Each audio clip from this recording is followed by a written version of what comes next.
കൊരിന്ത്യർക്ക് എഴുതിയ ലേഖനത്തിലും ഈ വിഷയം പൗലോസ് ഓർപ്പിക്കുന്നുണ്ട്. നമുക്ക് സമയത്തിൻ്റെ പരിമിതിയിൽ നിന്ന് അത് ചിന്തിക്കാം. ബഹുമാനപ്പെട്ട കുരുവിള ചാക്കോ അവർകളെ സമയം എന്നോട് വന്നിരുന്നപ്പോഴേ പറഞ്ഞു, അത് പോരാഞ്ഞിട്ട് കുറിപ്പ് എഴുതി തന്നിട്ടുണ്ട് ഇവിടുന്ന്. അപ്പം രണ്ടും എൻ്റെ കിട്ടി. അപ്പം അതിൻ്റെ കൃത്യസമയത്ത് നിർത്തും, ഭാരപ്പെടുകയൊന്നും വേണ്ട. അതുകൊണ്ട് ഇന്ന് ഞാൻ അധികം പാട്ട് പാടത്തില്ല. പാട്ട് പാടിയാൽ നമുക്ക് പോയി പറ്റുണ്ടാകുകയില്ല. പാട്ട് പാടി പോയാൽ വിഷയം തീരുകയില്ല. പാട്ട് പാടിയില്ലെങ്കിലും വിഷയമാണ്. എന്തായാലും നമുക്ക് ദൈവവചനത്തിൽ നിന്ന് ചില കാര്യങ്ങൾ ഇന്ന് രാത്രി ചിന്തിക്കാം. ചിലർക്ക് ഒരു ധാരണയുണ്ട് അതൊക്കെ പാട്ട് മാത്രമേ ഉള്ളെന്ന്. അത് ഞാൻ ഇന്ന് കാണിക്കാം. അപ്പം ശ്രദ്ധിക്കുക, ദൈവവചനത്തിൽ നിന്ന് ഈ രാത്രി നമുക്ക് ശാന്തമായിട്ട് ചിന്തിക്കാം. ഒന്നുകൂടെ വായിച്ചോ. സഹോദരന്മാരെ, നിങ്ങൾ പ്രത്യാശയില്ലാത്ത മറ്റുള്ളവരെ പോലെ ദുഃഖിക്കാതിരിക്കേണ്ടതിന് നിദ്ര കൊള്ളുന്നവരെ കുറിച്ച് അറിവില്ലാതിരിക്കരുത്. നിങ്ങൾ അറിയേണ്ട കാര്യങ്ങളുണ്ട്, അത് അറിഞ്ഞിരിക്കണം. കഴിഞ്ഞ രാത്രിയിലും അതിൻ്റെ തലേ രാത്രിയിലും കർത്താവ് അനുവദിച്ചാൽ നാളെ രാത്രിയിലും പ്രഗത്ഭരായ പ്രശസ്തരായ അഭിഷിക്തന്മാർ ഇവിടെ ശുശ്രൂഷിച്ചു, ഇനി ശുശ്രൂഷിക്കാൻ പോകുന്നു. ദൈവം അവരെയും അവരുടെ ശുശ്രൂഷകളെയും വീണ്ടും ആദരിക്കട്ടെ. ഇതിനിടയ്ക്ക് ഭോഷനാകുന്ന എനിക്കും വരുവാൻ ദൈവം കൃപ നൽകൂ. ക്ഷണിച്ചതിന് ഒരിക്കൽ കൂടി നന്ദി ചൊല്ലുന്നു. ദൈവം അനുഗ്രഹിക്കട്ടെ. നന്നായിട്ട് അവരെല്ലാം ദൈവവചനം പഠിക്കുന്നവരും പഠിപ്പിക്കുന്നവരും ശുശ്രൂഷിക്കുന്നവരുമാണ്. അവരെ ഓർത്ത് ദൈവത്തിന് മഹത്വം. ഇവിടെ തെസ്സലോനിക്കർക്ക് എഴുതിയ 1-ാം ലേഖനം 4-ാം അധ്യായത്തിൻ്റെ 13-ാമത്തെ തിരുവെഴുത്താണ് ഇവിടെ പൊതുവിൽ വായിച്ച് കേട്ടത്. നമുക്കറിയാം, പൗലോസ് തെസ്സലോനിക്കർക്ക് 2 ലേഖനം എഴുതി. ഞാൻ കൂടെ പറയുന്ന ഭാഗമാണ്. പൗലോസിൻ്റെ ലേഖനം പുതിയ നിയമത്തിലെ 21 ലേഖനം നമുക്കറിയാം. റോമാലേഖനം മുതൽ യൂദയുടെ ലേഖനം വരെ 21 ലേഖനം. 21 ലേഖനങ്ങളിൽ സിംഹഭാഗ ലേഖനങ്ങളും അഭിഷിക്തന്മാർക്കറിയാം, ദൈവമക്കൾക്കറിയാം, പൗലോസിൻ്റെ ലേഖനങ്ങളാണ്. ഏതാണ്ട് 14 ലേഖനങ്ങൾ പൗലോസിനാൽ എഴുതപ്പെട്ട ലേഖനമാണ്. അതിൽ പൗലോസിൻ്റെ 3 ലേഖനങ്ങൾ തർജ്ജമ ലേഖനങ്ങളാണ്. ഇനി പൗലോസിൻ്റെ ലേഖനങ്ങളെ തരംതിരിച്ച് പഠിക്കുമ്പോൾ, ദൈവശാസ്ത്രപരമായിട്ട് പഠിക്കുമ്പോൾ രക്ഷാ തത്വശാസ്ത്രപ്രകാരമുള്ള ലേഖനം, ക്രിസ്തുശാസ്ത്രത്തെ സംബന്ധിച്ച ലേഖനം, സഭാശാസ്ത്രപരമായ ലേഖനം, അന്ത്യകാല ശാസ്ത്രപരമായ ലേഖനം. നിങ്ങൾക്ക് ആ കാര്യങ്ങൾ അറിയാം. രക്ഷാ തത്വശാസ്ത്രപ്രകാരമുള്ള ലേഖനമാണ് റോമാലേഖനമൊക്കെ. കർത്താവിൻ്റെ മഹത്വം, ദൈവത്തിന് സ്തോത്രം. രക്ഷിക്കപ്പെടണം, രക്ഷിക്കപ്പെട്ടേ ഒക്കൂ. എങ്ങനെയാ രക്ഷിക്കപ്പെടുന്നത്? പാപങ്ങൾ ഏറ്റുപറഞ്ഞ് ഉപേക്ഷിച്ച് യേശുവിനെ രക്ഷിതാവായി ഉള്ളത്തിൽ ഏറ്റെടുക്കണം. മറ്റൊരുത്തലും രക്ഷയില്ല. നാം രക്ഷിക്കപ്പെടുവാൻ ആകാശത്തിന് കീഴിൽ മനുഷ്യരുടെ ഇടയിൽ നൽകപ്പെട്ട ഒരേ ഒരു നാമം യേശു ക്രിസ്തുവിൻ്റെ പരിശുദ്ധ നാമം. കർത്താവിന് മഹത്വം. കർമ്മമാർഗം കൊണ്ടോ പുണ്യപ്രവർത്തി കൊണ്ടോ ദാനധർമ്മം കൊണ്ടോ നേർച്ച കാഴ്ച കൊണ്ടൊന്നും രക്ഷപ്പെടാനൊക്കത്തില്ല, രക്ഷിക്കപ്പെടാനൊക്കത്തില്ല. ഭൗതിക വസ്തുക്കൾ കൊണ്ട് തിരുമുൽക്കാഴ്ചയായിട്ട് വെച്ചാലും രക്ഷപ്പെടാനൊക്കത്തില്ല. രക്ഷിക്കപ്പെടണമെങ്കിൽ യേശുവിനെ ഉള്ളത്തിൽ ഏറ്റെടുക്കണം. 5 പൈസ മുടക്കണ്ട, അര കാശ് മുടക്കണ്ട, അര മൈൽ നടക്കണ്ട, ഭൗതിക വസ്തുക്കൾ ഒന്നും കൊടുക്കണ്ട. എൻ്റെ ഭാഷ പറഞ്ഞ കയ്യും കാലും ഒന്നും പൊക്കണ്ട. ഇരിക്കുന്ന ഇടത്തിരുന്ന് ഹൃദയം ഒന്ന് സമർപ്പിച്ച്, യേശുവേ ഞാനൊരു പാപിയാ, യേശുവേ എന്നെ രക്ഷിക്കണം, യേശുവേ എൻ്റെ ഉള്ളത്തിൽ വരണം, എന്നെ രക്ഷിക്കണമെന്ന് ആര് പ്രാർത്ഥിക്കും അവരെ രക്ഷിപ്പാൻ വല്ലഭത്വമുള്ള കഴിവുള്ളവനാണ് നസറേയനാകുന്ന യേശു ക്രിസ്തു. ഇന്ന് രാത്രിയിലും ആ രക്ഷാനായകൻ നമ്മുടെ നടുവ് ഉലാവിക്കൊണ്ടിരിക്കുക. വെളിപ്പാട് പുസ്തകത്തിന്റെ ഭാഷയെ പറഞ്ഞാൽ മാറത്ത് പൊൻകച്ച കെട്ടിയവനായി ചുട്ടുപടിപ്പിച്ച വെള്ളോടിന് സദൃശമുള്ള പാദമുള്ളവനായി 7 നക്ഷത്രം വലങ്കിയിൽ പിടിച്ച് 7 നിലവിളക്കട നടുവിൽ നിലയങ്ക് ധരിച്ച് നടകൊള്ളുന്ന നസറായൻ ഇന്ന് രാത്രിയോടെ വന്നിട്ടുണ്ട്. നീ ഏറ്റുപറഞ്ഞ് യേശുവിനെ ഉള്ളത്തിൽ ഏറ്റെടുക്ക്. ഇന്ന് രാത്രി നിന്നെ രക്ഷിക്കുവാൻ കഴിവുള്ളവനാണ് ക്രിസ്തു. Praise the Lord. രക്ഷാതത്വശാസ്ത്ര പ്രകാരമുള്ള ലേഖനം വിസ്തരിക്കുന്നില്ല. അടുത്തത് ക്രിസ്തുശാസ്ത്രമാണ്. അതാണ് നമ്മൾ ലേഖനത്തിലേക്ക് പഠിക്കുമ്പോൾ എഫേസ്യ ലേഖനമെല്ലാം ക്രിസ്തുശാസ്ത്രത്തെ കീർത്തിക്കുന്ന ലേഖനങ്ങളാണ്. യേശു ക്രിസ്തുവിൻ്റെ നിത്യാസ്തിത്വം, അവിടുത്തെ പൂർവാസ്തിത്വം, അടുത്ത കാലത്ത് മുളച്ച് കിളിച്ച് പൊങ്ങി വന്ന പുത്തൻ ദൈവമല്ല ക്രിസ്തു. അവിടുന്ന് അനാദിയായും ശാശ്വതമായുള്ള ദൈവമാ. ഈ കാണുന്ന സകല ജരാചരങ്ങളെ അണ്ടകടാകത്തെയും ബ്രഹ്മാണ്ട കോടിടാണ്ടത്തെയല്ല നിർമ്മിച്ചവൻ, സൃഷ്ടിച്ചവൻ ഞാനും നിങ്ങളും ആരാധിക്കുന്ന യേശു ക്രിസ്തു. ബ്രഹ്മാണ്ടം, കോടിടാണ്ടം, പ്രകടിത ഘടകം, അൽപ്പലാണ്ടം, തൃണാണ്ടം, ടകടകടമ്പൻ, ഡിമ്പാടിമ്പ് എന്ന് പറഞ്ഞാൽ ഈ കാണുന്ന അണ്ടകടാകത്തെ ഭൂചര കേചര വസ്തുക്കളെ, നക്ഷത്രങ്ങളെ, ഗാലക്സികൾ എന്ന് വേണ്ട മുഴുവനെയും സൃഷ്ടിച്ചവൻ, ചമച്ചവൻ, പടച്ചവൻ. എബ്രായ ലേഖനത്തിൽ വായിക്കുന്നത് സകലത്തിന്റെ ലാക്കും സകലത്തിന്റെ കാരണഭൂതനും അവൻ തന്നെ. ഉളവായതൊന്നും അവനെ കൂടാതെ ഉളവായതല്ല, സകലതും അവൻ ഉളവാക്കി, അവനായിട്ട് ഉളവാക്കി. വെളിപ്പാട് 4:11 വായിക്കുന്നത് കർത്താവേ നീ സർവ്വവും സൃഷ്ടിച്ചവനും എല്ലാം നിന്റെ ഇഷ്ടം ഹേതുവാൽ ഉണ്ടായതാ. ഇന്ന് രാത്രി എന്നെ കേൾക്കുന്ന പ്രിയരെ, ഞാനും നിങ്ങളും ആരാധിക്കുന്ന കർത്താവ് ആ സകലത്തെ സൃഷ്ടിച്ചത്. ഈ ആയുസ്സിൽ പ്രിയരെ, എനിക്ക് നിങ്ങൾക്ക് ലഭിച്ച ഏറ്റവും വലിയ ഭാഗ്യം സർവജ്ഞനായ ദൈവത്തെ, സർവശക്തനായ ദൈവത്തെ, നിത്യനായ ദൈവത്തെ, ഏക സത്യ നിത്യ ദൈവമായ ദൈവത്തെ അറിയുവാനും ആരാധിക്കുവാനും സ്നേഹിപ്പാനും സേവിപ്പാനും നമ്മുടെ ആയുസ്സിൽ ലഭിച്ചതാ ഏറ്റവും വലിയ ഭാഗ്യം. എൻ്റെ സഹപടന്മാരോട് ഒരു കാര്യം പറയാ, ഈ മഹത്വവാനായ കർത്താവിനെ ശുശ്രൂഷിപ്പാൻ ദൈവം നമുക്ക് ഭാഗ്യം തന്നു. അത് ഏറ്റവും വലിയ പദവിയാ. ഹല്ലേലൂയ. യേശു ക്രിസ്തുവിന്റെ വിശേഷത ക്രിസ്തു ശാസ്ത്രം. എന്തിനാ ക്രിസ്തു ജനിച്ചത്? ജനിക്കുന്നതിന് മുമ്പ് എവിടായിരുന്നു, എങ്ങനായിരുന്നു, ആരാ, എന്തിനാ ജനനത്തിൻ്റെ ഉദ്ദേശം, ജനിച്ചു കഴിഞ്ഞുള്ള പ്രവർത്തികൾ, പ്രവർത്തനങ്ങൾ, അവിടുത്തെ തിരുമരണം, അവിടുത്തെ അടക്കം, അവിടുത്തെ ഉയർപ്പ്, അവിടുത്തെ സ്വർഗാരോഹണം, ഇപ്പോൾ അവിടുന്ന് എന്ത് ചെയ്യുന്നു, ഇനി വരുമോ, വന്നാൽ എന്താ കാര്യം, ഇതെല്ലാം ക്രിസ്തുശാസ്ത്രത്തെ കീർത്തിക്കുന്ന പ്രധാനപ്പെട്ട വിഷയങ്ങൾ. ആ ഭാഗത്തേക്ക് പോകുന്നില്ല. അടുത്തത് സഭാശാസ്ത്രപരമായ ലേഖനമാണ്. അത് തിമത്തിയോസിൻ്റെ ലേഖനങ്ങളും തീത്തോസിൻ്റെ ലേഖനമൊക്കെ പഠിക്കുമ്പോൾ സഭാശാസ്ത്രപരമായ ലേഖനം പൊന്തിപ്പിക്കൽ ലെറ്റേഴ്സ് എന്ന് പറഞ്ഞാൽ ഇടയലേഖനങ്ങളാണ്. ആ ഭാഗം അധികം വിവരിക്കുന്നില്ല. കർത്താവിൻ്റെ മഹത്വം, ആടും ഇടയനും, സഭയുടെ നടത്തിപ്പുകൾ, സഭയുടെ നടപടിക്രമങ്ങൾ, ഇതൊക്കെയാണ് ആ ലേഖനത്തിൽ സവിസ്തരം രേഖപ്പെടുത്തിയിരിക്കുന്നത്. അടുത്തത് അന്ത്യകാല ശാസ്ത്രപരമായ ലേഖനം. അന്ത്യകാല ശാസ്ത്രം, അന്ത്യകാല ശാസ്ത്രപരമായ ലേഖനങ്ങളിൽ പെട്ടതാണ് തെസ്സലോനിക്കർക്ക് എഴുതിയ 1-2 ലേഖനം. അന്ത്യകാലം ധാരാളം കാര്യങ്ങൾ പറയേണ്ടതുണ്ടെങ്കിലും ഒറ്റ വാക്ക് പറയാം. നമ്മുടെ കർത്താവാകുന്ന യേശു ക്രിസ്തുവിൻ്റെ വീണ്ടും വരവ്, അനന്തര സംഭവങ്ങൾ, ദൈവമക്കളുടെ ഭാവി പ്രത്യാശ, ഇതെല്ലാം ആ കാര്യങ്ങളിനകത്ത് ഉൾപ്പെടും. അപ്പോൾ അന്ത്യകാല ശാസ്ത്രപരമായ ലേഖനങ്ങളിൽ പെട്ട ലേഖനമാണ് തെസ്സലോനിക്കർക്ക് എഴുതിയ ലേഖനം. നിങ്ങൾക്കറിയാം, തെസ്സലോനിക്കർക്ക് പൗലോസ് 2 ലേഖനം എഴുതി, 1-2 ലേഖനം. ഞാൻ എപ്പോഴും പറയും 2 ലേഖനത്തിൽ 2 വിഷയം. ആ 2 വിഷയം 2 പ്രത്യക്ഷത. ആ 2 പ്രത്യക്ഷത 2 വ്യക്തികളുടെ പ്രത്യക്ഷത. ആ 2 വ്യക്തികൾ ആരെന്ന് ചോദിച്ചാൽ, 1 യേശു ക്രിസ്തു, 2 എതിർ ക്രിസ്തു. അപ്പോൾ 1-ാം ലേഖനത്തിലെ വിഷയം യേശു ക്രിസ്തുവിൻ്റെ പ്രത്യക്ഷത. 2-ാം ലേഖനത്തിലെ വിഷയം നമുക്കറിയാം എതിർ ക്രിസ്തുവിൻ്റെ പ്രത്യക്ഷത. 2-ാം ലേഖനം എതിർ ക്രിസ്തുവിൻ്റെ പ്രത്യക്ഷതയാണെന്ന് ഒരു വാക്യം തെളിവിന്, അറിവുള്ള വാക്യമാ എങ്കിലും വായിച്ചോ. 2-ാം ലേഖനം 2-ാം അധ്യായത്തിന്റെ 9-ാമത്തെ തിരുവെടുത്ത് വായിക്കാം. അറിവുള്ള വാക്യമാ, വായിച്ചോ. വിശേഷാൽ രാജാക്കന്മാർക്കും തെസ്സലോനിക്കർക്ക് എഴുതിയ 2-ാം ലേഖനം 2:9.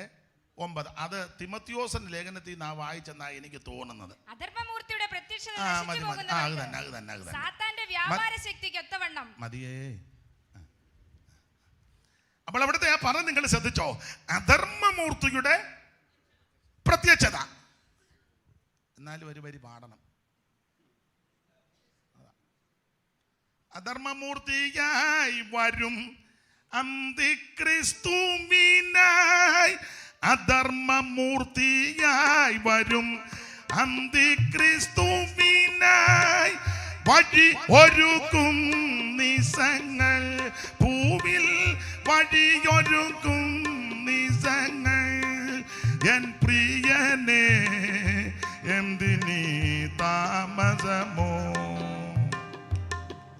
എൻ പ്രിയനെ എന്തിനീ താമസമോ, എന്നുള്ളതിൽ ആശ നിൻ മുഖം കാൺമാൻ, എന്നുള്ളതിൽ ആശ നിൻ മുഖം കാൺമാൻ. അപ്പൊ ശ്രദ്ധിക്കുക, രണ്ടാം ലേഖനത്തിലെ വിഷയം എതിർ ക്രിസ്തുവിന്റെ പ്രത്യക്ഷത. അതാണ് രണ്ടാം ലേഖനം 2-ാം അധ്യായത്തിന്റെ 9-ാം വാക്യം. ദൈവദാസി ഒന്നുകൂടെ ആ പദം ഒന്ന് വായിച്ചു. അധർമ്മമൂർത്തിയുടെ പ്രത്യക്ഷത നശിച്ചു പോകുന്നവർക്ക്. അധർമ്മമൂർത്തിയുടെ പ്രത്യക്ഷത. അപ്പോൾ രണ്ടാം ലേഖനത്തിലെ വിഷയം എതിർ ക്രിസ്തുവിന്റെ പ്രത്യക്ഷത. അധർമ്മമൂർത്തി, നാശയോഗ്യൻ, തുമ്പുകെട്ട ഇടയൻ, വരുവാനുള്ള പ്രഭു, ഇങ്ങനെയുള്ള പ്രയോഗങ്ങളാണ് സന്ദർഭോചിതമായിട്ടും സ്വഭാവത്തിന്റെ അനുസരിച്ച് പുസ്തകത്തിൽ രേഖപ്പെടുത്തിയിരിക്കുന്നത്. അധർമ്മമൂർത്തി സകല അധർമ്മവും ചെയ്യും, ഇവൻ അധർമ്മം ചെയ്യുകയും ചെയ്യും, അടുത്തിരിക്കുന്നവരെ കൊണ്ട് അധർമ്മം ചെയ്യിപ്പിക്കുകയും ചെയ്യും. അതെല്ലാം ഇങ്ങനെ വ്യാപരിക്കുന്ന പുസ്തകത്തിൽ വാക്യം. സ്തോത്രം. ആട്ടെ, നമ്മുടെ വിഷയമല്ലല്ലോ. അതെ, 1-ാം ലേഖനത്തിൽ നിന്നാണ് നമ്മൾ വായിച്ചത്. 1-ാം ലേഖനത്തിലെ വിഷയം നമ്മുടെ പ്രതിപാദ്യ പ്രത്യാശ പുരുഷൻ യേശു ക്രിസ്തുവിന്റെ പ്രത്യക്ഷത. ക്രിസ്തുവേശുവിന്റെ പ്രത്യക്ഷത നമുക്കറിയാം. 1-ാം ലേഖനത്തിൽ 5 അധ്യായങ്ങളുണ്ട്. 5 അധ്യായത്തിൽ പൗലോസ് പറഞ്ഞു യേശു പ്രത്യക്ഷപ്പെടാൻ പോവുകയാണെന്ന്. ദൈവദാസി വായിച്ചോ 1-ാം അധ്യായത്തിന്റെ 9-ഉം 10-ഉം വാക്യോ, 2-ാം അധ്യായത്തിന്റെ 19-ാമത്തെ വാക്യോ, 2-ാം അധ്യായത്തിന്റെ 19-ാമത്തെ വാക്യോ, 3-ാം അധ്യായത്തിന്റെ 13-ാമത്തെ വാക്യോ, 4-ാം അധ്യായത്തിന്റെ 13 മുതൽ 17 വരെയുള്ള തിരുവെടുത്തും 5-ാം അധ്യായത്തിന്റെ 23-ാം വാക്യം. എന്നെ നോക്കാതെ അങ്ങോട്ട് വായിച്ചു. 1-ാം അധ്യായത്തിന്റെ 9-ഉം 10-ഉം വായിച്ചേ. ഞങ്ങൾക്ക് നിങ്ങളുടെ അടുക്കൽ എങ്ങനെയുള്ള പ്രവേശനം സാധിച്ചു, ഞങ്ങൾക്ക് നിങ്ങളുടെ അടുക്കൽ എങ്ങനെയുള്ള പ്രവേശനം സാധിച്ചുവെന്നും ജീവനുള്ള സത്യദൈവത്തെ സേവിക്കുവാനും അവൻ മരിച്ചവരുടെ ഇടയിൽ നിന്ന് ഉയർപ്പിച്ച തന്റെ പുത്രനും വരുവാനുള്ള കോപത്തിൽ നിന്ന് നമ്മെ വിടുവിക്കുന്നതിനുമായ യേശു. എന്റെ കൂടെ പിടിക്കുന്നോണം. പേരെന്തുവാ? ദൈവത്തെ സേവിപ്പാനും. സേവിച്ചോ? പേരെന്നാന്ന് നമ്മുടെ പേര്?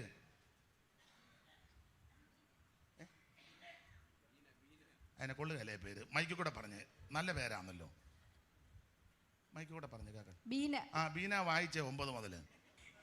ഞങ്ങൾക്ക് നിങ്ങളുടെ അടുക്കൽ എങ്ങനെയുള്ള പ്രവേശനം സാധിച്ചു, ഞങ്ങൾക്ക് നിങ്ങളുടെ അടുക്കൽ എങ്ങനെയുള്ള പ്രവേശനം സാധിച്ചു എന്നും ജീവനുള്ള സത്യദൈവത്തെ സേവിപ്പാനും അവൻ മരിച്ചവരുടെ ഇടയിൽ നിന്ന് ഉയർപ്പിച്ച തന്റെ പുത്രനും വരുവാനുള്ള കോപത്തിൽ നിന്ന് നമ്മെ വിടുവിക്കുന്നവനുമായ യേശു സ്വർഗത്തിൽ നിന്ന് വരുവൻ എന്ന് പറഞ്ഞാൽ യേശു ക്രിസ്തു പ്രത്യക്ഷപ്പെടാൻ പോകുകയാണ്. അതാ നമ്മുടെ പ്രത്യാശയാണ്. പൗലോസ് തീത്തോസിന്റെ ലേഖനത്തിൽ പറഞ്ഞിരിക്കുന്നത് ഭാഗ്യകരമായ പ്രത്യാശ. തീത്തോസ് 2:11 മുതൽ പഠിക്കുമ്പോൾ സകല മനുഷ്യർക്കും രക്ഷാകരമായ ദൈവകൃപ ഉദിച്ചുവല്ലോ.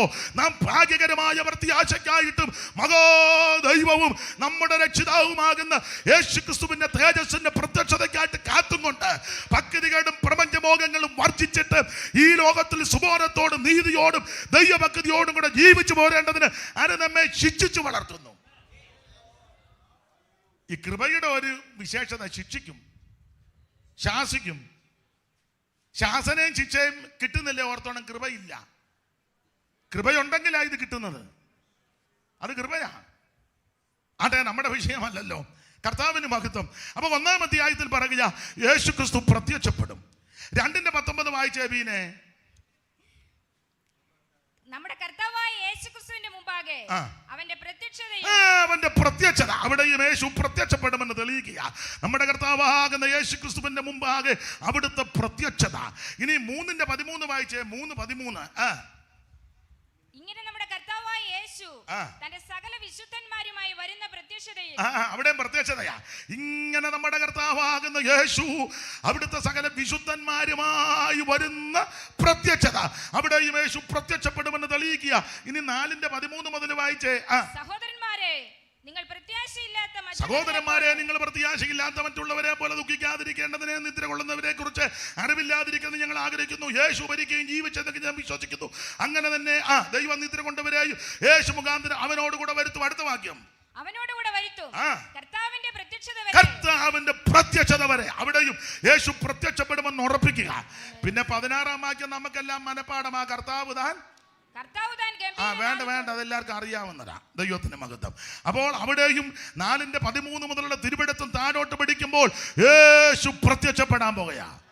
ഇനി 5-ാം അധ്യായത്തിന്റെ 23-ാം വാക്യം വായിച്ച ദൈവദാസി. 5:23. സമാധാനത്തിന്റെ ദൈവം തന്നെ നിങ്ങളെ മുഴുവനും പിന്നെ നിങ്ങളുടെ ആത്മാവും പ്രാണനും പ്രാണനും ദേഹവും. ഒരു കാര്യം ഇടയ്ക്ക് പറയാം, ആ ഓർഡർ കണ്ടോ? നിങ്ങളുടെ ആത്മാവും പ്രാണനും ദേഹവും. ഓർഡർ കണ്ടോ?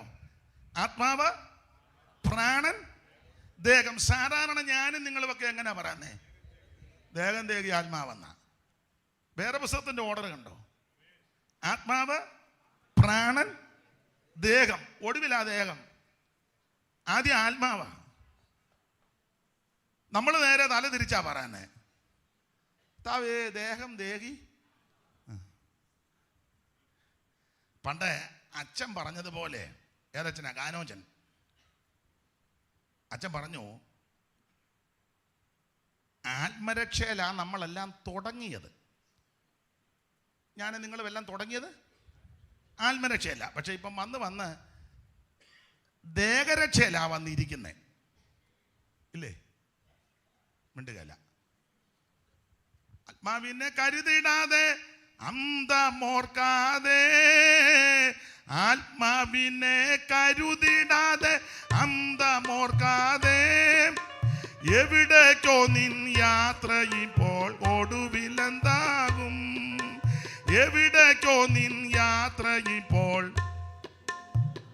സ്റ്റാൻഡിക്കാ പാട്ട് അറിയത്തില്ലേ? അതിൻ്റെ കൂടെ പാടുകയല്ലേ? ഭൂലോകത്തെക്കാളധികം വിലയുള്ള നിന്റെ, ഭൂലോകത്തെക്കാളധികം വിലയുള്ള നിന്റെ ആത്മാവിനെ കരുതിടാഞ്ഞാൽ അന്തമെന്താകും? ആത്മാവിനെ കരുതിടാഞ്ഞാൽ. ഒരു നിർദ്ദേശം കൂടെ തരാം. ഇതിൻ്റെ എല്ലാം ശബ്ദം താഴെ നിൽക്കണം. എൻ്റെ ശബ്ദം കൊള്ളുകയില്ലെങ്കിലും മേളിൽ നിൽക്കണം. കാരണം സ്റ്റാൻലിയോടും ടീമിനോടും വൈരാഗ്യം ഉണ്ടായിട്ടല്ല. വേദപുസ്തകത്തിൻ്റെ പ്രമാണം പാട്ടുകാര് പിൻപില്, സ്തോത്രം,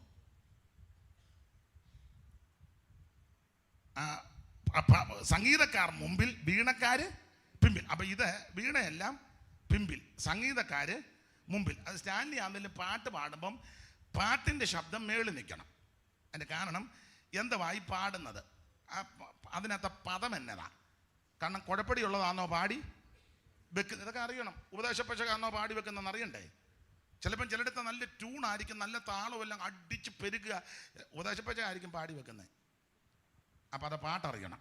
ഇന്ന പാട്ടാണ്, അതിന്നതാണ് വിഷയം. അതറിഞ്ഞു വേണം ഉള്ളം തുടിച്ച് ദൈവത്തെ മഹത്വപ്പെടുത്താൻ. അപ്പോൾ സംഗീതക്കാർ മുമ്പിൽ, വീണക്കാർ പിമ്പിൽ. വാദ്യതാളങ്ങളെല്ലാം വേണം. എൻ്റെ അഭിപ്രായം ചെണ്ട വരെ കൊണ്ടുവരണമെന്നാണ്. എല്ലാം വേണം.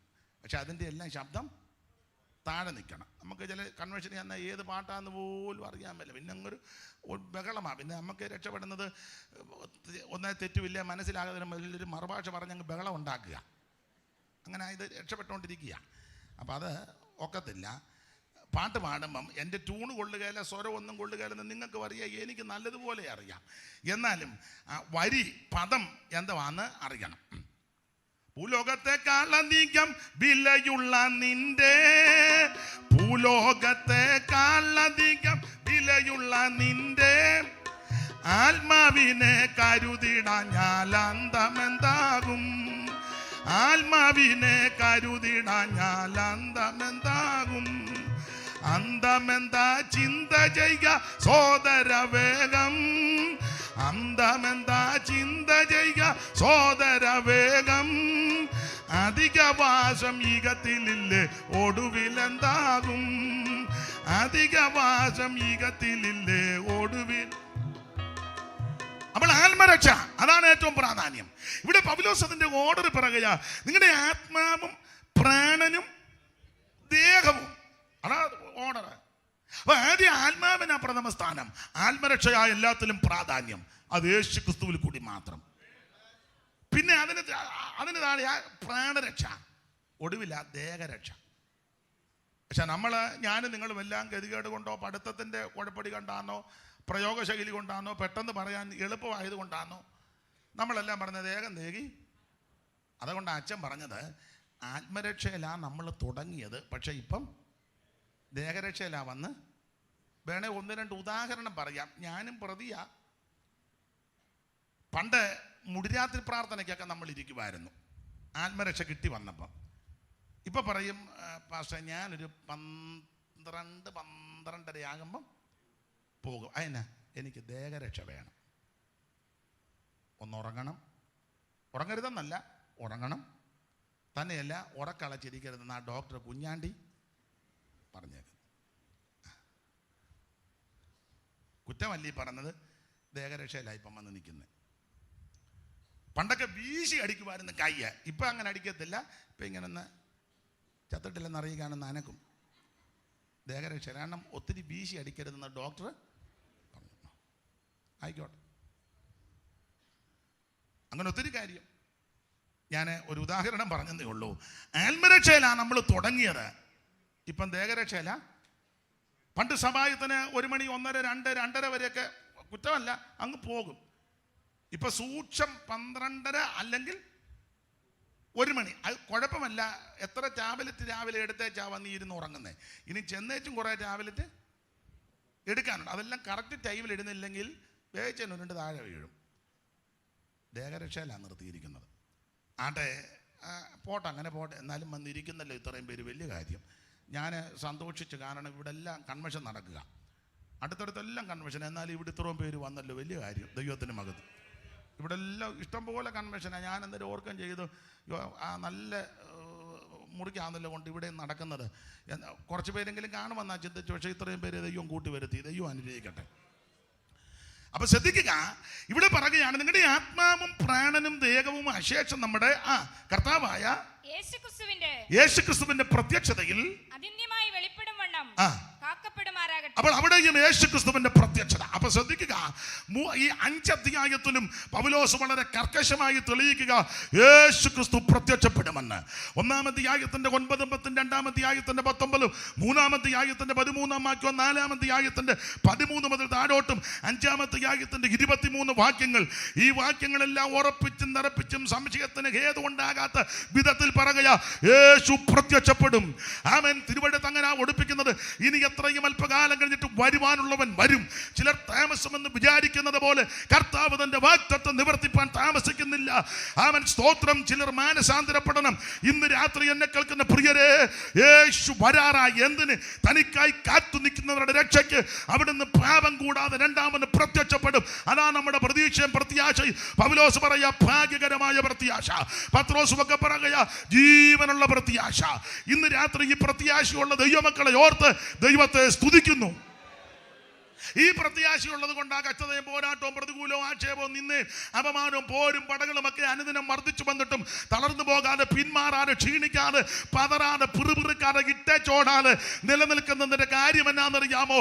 യേശു വീണ്ടും വരും. സകല ദുരിതങ്ങളും സകല ദുഃഖങ്ങളും സകല കെടുതികളും വന്ന് മാറും. അതാ പത്രോസ് തന്റെ ലേഖനത്തിൽ പറഞ്ഞിരിക്കുന്നത്. 1-ാം അധ്യായത്തിന്റെ 6-ാം വാക്യം വായിച്ചേ. പത്രോസിന്റെ 1-ാം ലേഖനം 1-ാം അധ്യായത്തിന്റെ 6-ാം വാക്യം വായിച്ചേ. സ്തോത്രം. പെട്ടെന്ന് മൈക്ക് കൂടെ. അതിൽ നിങ്ങൾ ഇപ്പോൾ അല്പനേരത്തേക്ക് നാനാ പരീക്ഷകളാൽ ദുഃഖിച്ചിരിക്കേണ്ടി വന്നാലും ആനന്ദിക്കുന്നു. നിങ്ങൾ ആനന്ദിക്കുന്ന ഒരു സുദിനമുണ്ട്. ഈ കഷ്ടതയും ഈ പോരാട്ടങ്ങളും പ്രതികൂലങ്ങളും മാറും. സങ്കീർത്തനക്കാരൻ പ്രത്യാശയ്ക്ക് ഉതകുന്ന ഒരു വാക്യം പറഞ്ഞു നിങ്ങൾക്കെല്ലാം മനപ്പാടമാ. ഈ കഷ്ടതയും ദുരിതവും ദുഃഖവും രോഗവും പീഡയും ആക്ഷേപവും ഒക്കെ സങ്കീർത്തനക്കാരൻ പറയാ, ഇത് വേഗം അങ്ങ് തീരും, ഞങ്ങൾ ഇവിടുന്ന് പറന്നും പോകും. അതാ നമ്മുടെ പ്രത്യാശ. ഈ ദുരിതങ്ങളെല്ലാം വേഗം തീരും. ഇവിടെ പത്രോസ് പറയാ, അതിൽ നിങ്ങൾ ഇപ്പോൾ അല്പനേരത്തേക്ക് നാനാ പരീക്ഷകളാൽ ദുഃഖിച്ചിരിക്കേണ്ടി വന്നാലും ഇത് കഴിയുമ്പോൾ ആനന്ദിക്കുന്ന ഒരു സുദിനമുണ്ട് എന്ന് പറഞ്ഞാൽ യേശുവിനെ മുഖാമുഖം കാണും. അവിടുത്തെ തൃക്കൈ കൊണ്ട് നിന്റെ കണ്ണിൽ നിന്ന് കണ്ണുനീര് തുടച്ചു മാറ്റും. ഇനി ദുഃഖമുണ്ടാകത്തില്ല, മുറവിളി ഉണ്ടാകത്തില്ല, കഷ്ടതയില്ല, ഒരു ശാപവുമില്ല. സകല ക്ലേശങ്ങളും കെടുതികളും മാറ്റി അവൻ തന്റെ സമീപേ ഇരുത്തി നമ്മളെ ആശ്ലേഷിക്കുന്ന, ആമേൻ, അത് അനുമോദിക്കുന്ന, ആദരിക്കുന്ന ഒരു സുദിനമുണ്ട്. ആ നല്ല സുദിനത്തിനായി ഇന്ന് രാത്രി ദൈവത്തെ സ്തുതിക്കുന്നു. Praise the Lord. അപ്പോൾ തെസ്സലോനിക്ക ലേഖനത്തിന്റെ വിശേഷത യേശുക്രിസ്തു പ്രത്യക്ഷപ്പെടുമെന്ന് തെളിയിക്കുക. എല്ലാ വാക്യങ്ങളും എടുത്തു പറയാൻ നേരമില്ല. 1-ാം അധ്യായത്തിന്റെ 9, 10 എന്ന് വായിച്ചു. അത് പറയാനേ ഇന്ന് ഒക്കുവുള്ളൂ. ആ ഭാഗത്ത് നിന്ന് ഞങ്ങൾക്ക് നിങ്ങളുടെ അടുക്കൽ എങ്ങനെയുള്ള പ്രവേശനം സാധിച്ചുവെന്നും ജീവനുള്ള സത്യദൈവത്തെ സേവിപ്പാനും അവൻ മരിച്ചവരുടെ ഇടയിൽ നിന്ന് ഉയർപ്പിച്ച തന്റെ പുത്രനും വരുവാനുള്ള കോപത്തിൽ നിന്ന് നമ്മെ വിടുവിക്കുന്നവനുമായ യേശു എന്ന് പറഞ്ഞാൽ ഈ വാക്യം വളരെ ഉപദേശപരമായ വിഷയങ്ങൾ അടങ്ങിയിരിക്കുന്ന വാക്യമാ. അവിടെ ഒരു പദം എടുത്തു പറയുക, വരുവാനുള്ള കോപത്തിൽ നിന്ന് നമ്മെ വിടുവിക്കുവാൻ യേശു വരുന്നെന്ന്. എന്ന് പറഞ്ഞാൽ ഉറപ്പിച്ചും തറപ്പിച്ചും പറയാ, അവൻ ദൈവസഭ മഹോപദ്രവത്തിൽ കൂടെ പോകത്തില്ല. പോകുന്നെന്ന് പഠിപ്പിക്കുന്ന ആൾക്കാരുണ്ട്. ദൈവസഭ നിങ്ങളുടെ ഇരിപ്പ് കണ്ടിട്ട് നിങ്ങളും ആ പഠിത്തമാണോ? അല്ല, മിണ്ടാതിരിക്കുന്നു.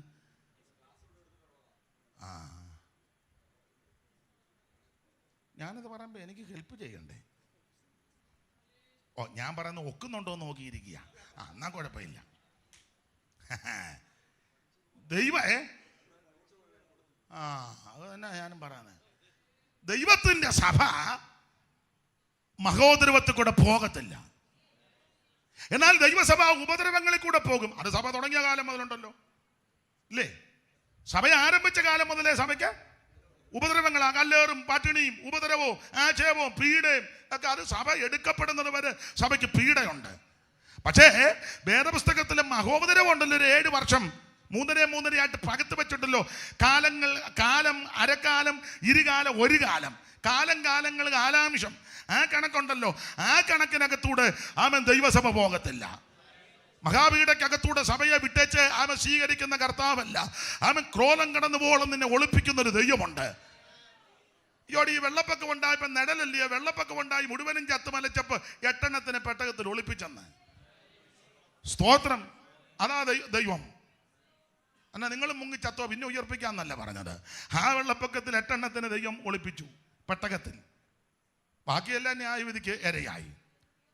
സോദോമിൽ തീയിറങ്ങിയപ്പോഴും അവൻ ദൈവം ഒളിപ്പിക്കേണ്ടതിനെ ഗുഹയ്ക്കകത്തുകൊണ്ട് ഒളിപ്പിച്ചു. ദൈവം ഒളിപ്പിച്ചല്ല, അപ്പൻ ചാടി അങ്ങോട്ട് കൂടി കയറിയതാ. പുള്ളിക്ക് അങ്ങ് വരെ ഓടാൻ വയ്യ. തള്ള അവിടെ ഇപ്പോൾ നിൽക്കുന്ന പോയിച്ച് വന്നവര് കണ്ടേച്ച് പറഞ്ഞു, എനിക്കറിയത്തില്ല, ഞാൻ കണ്ടില്ല. ഉള്ള പാസ്റ്റ് പോയായിരുന്നോ? ഇല്ല.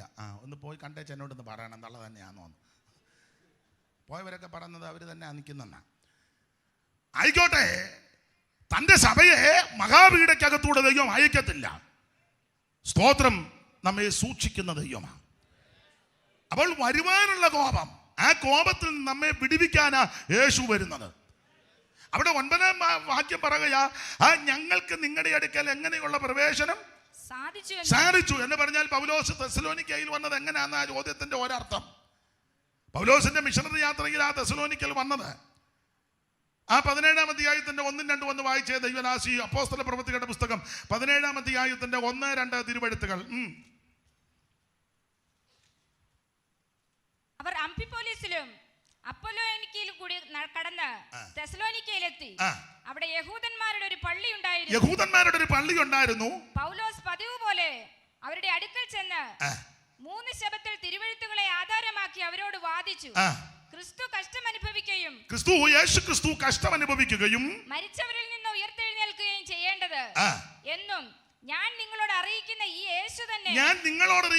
ഈ യേശു. അതിനെ അങ്ങനെ എടുത്തു പറയാൻ കാര്യം, വേറെ യേശുവായിട്ട് ആൾക്കാർ വരും.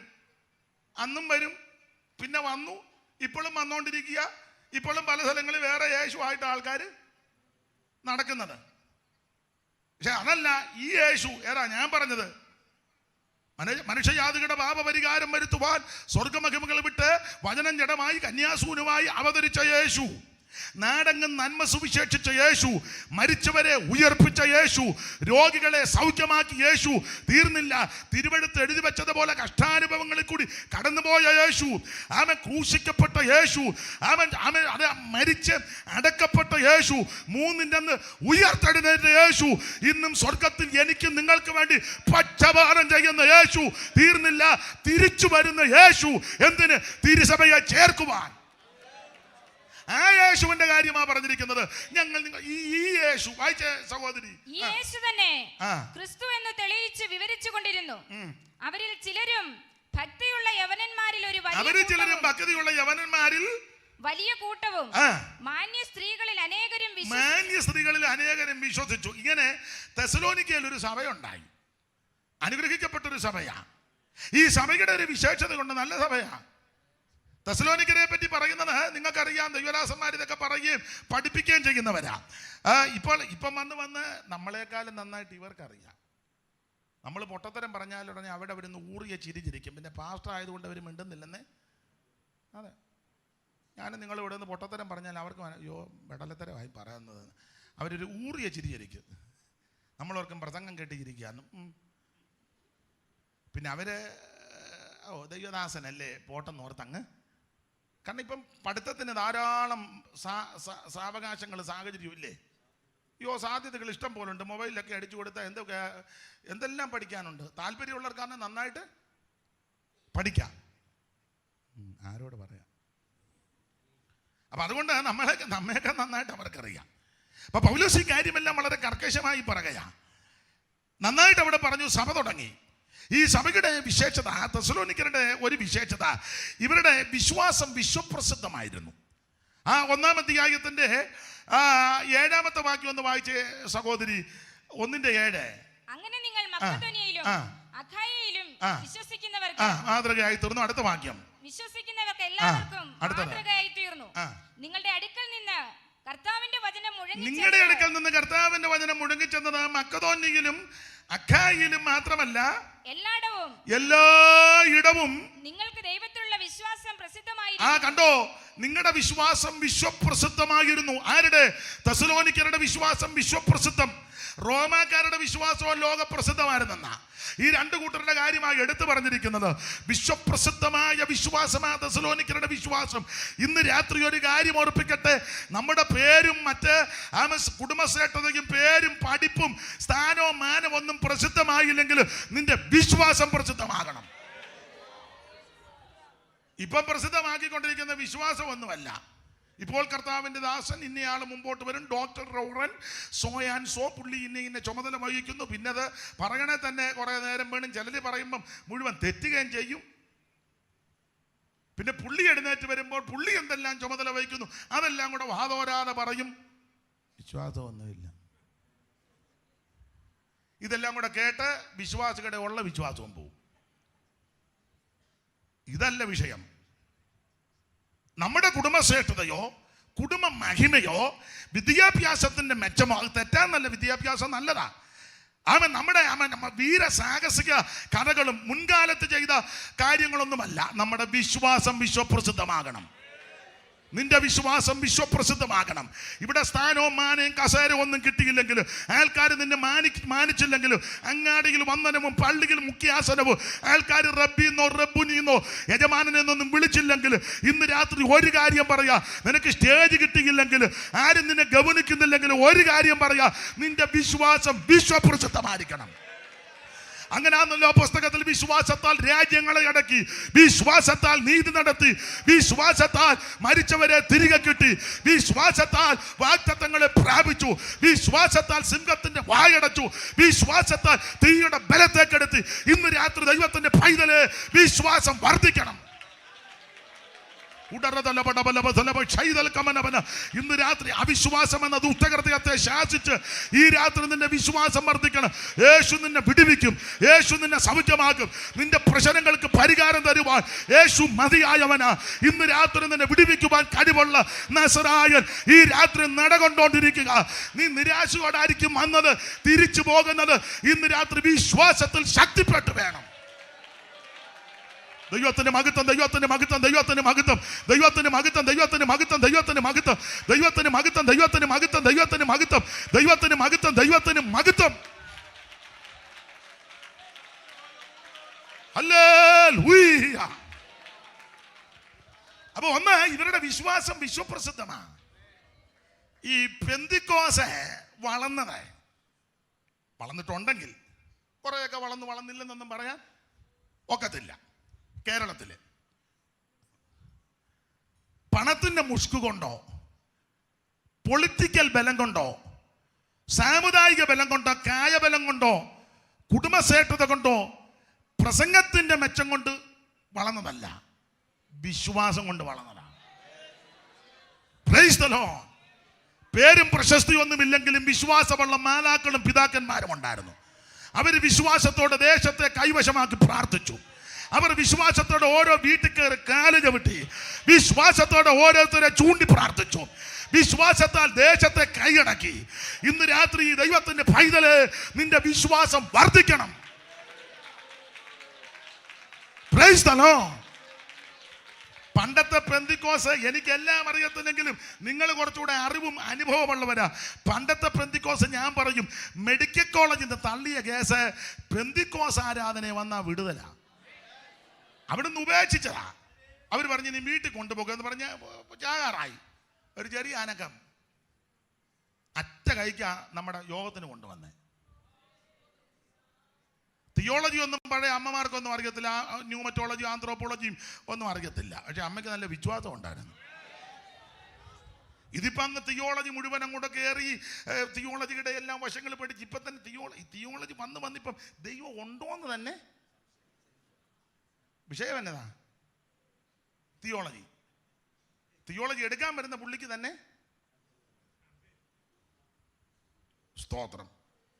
പഴയ അപ്പച്ചന്മാർക്കും അമ്മച്ചിമാർക്കും തിയോളജി ഒന്നും അങ്ങനെ അറിയത്തില്ലെങ്കിലും നല്ല വിശ്വാസമാണ്. ദൈവം ഉണ്ടെന്നും ദൈവത്തിന്റെ അടുക്കൽ വരുന്നവൻ ദൈവം ഉണ്ടെന്നും തന്നെ സേവിക്കുന്നവൻ അനുസരിക്കുന്നവനെ വിടിവിക്കുമെന്ന് വിശ്വസിക്കണം.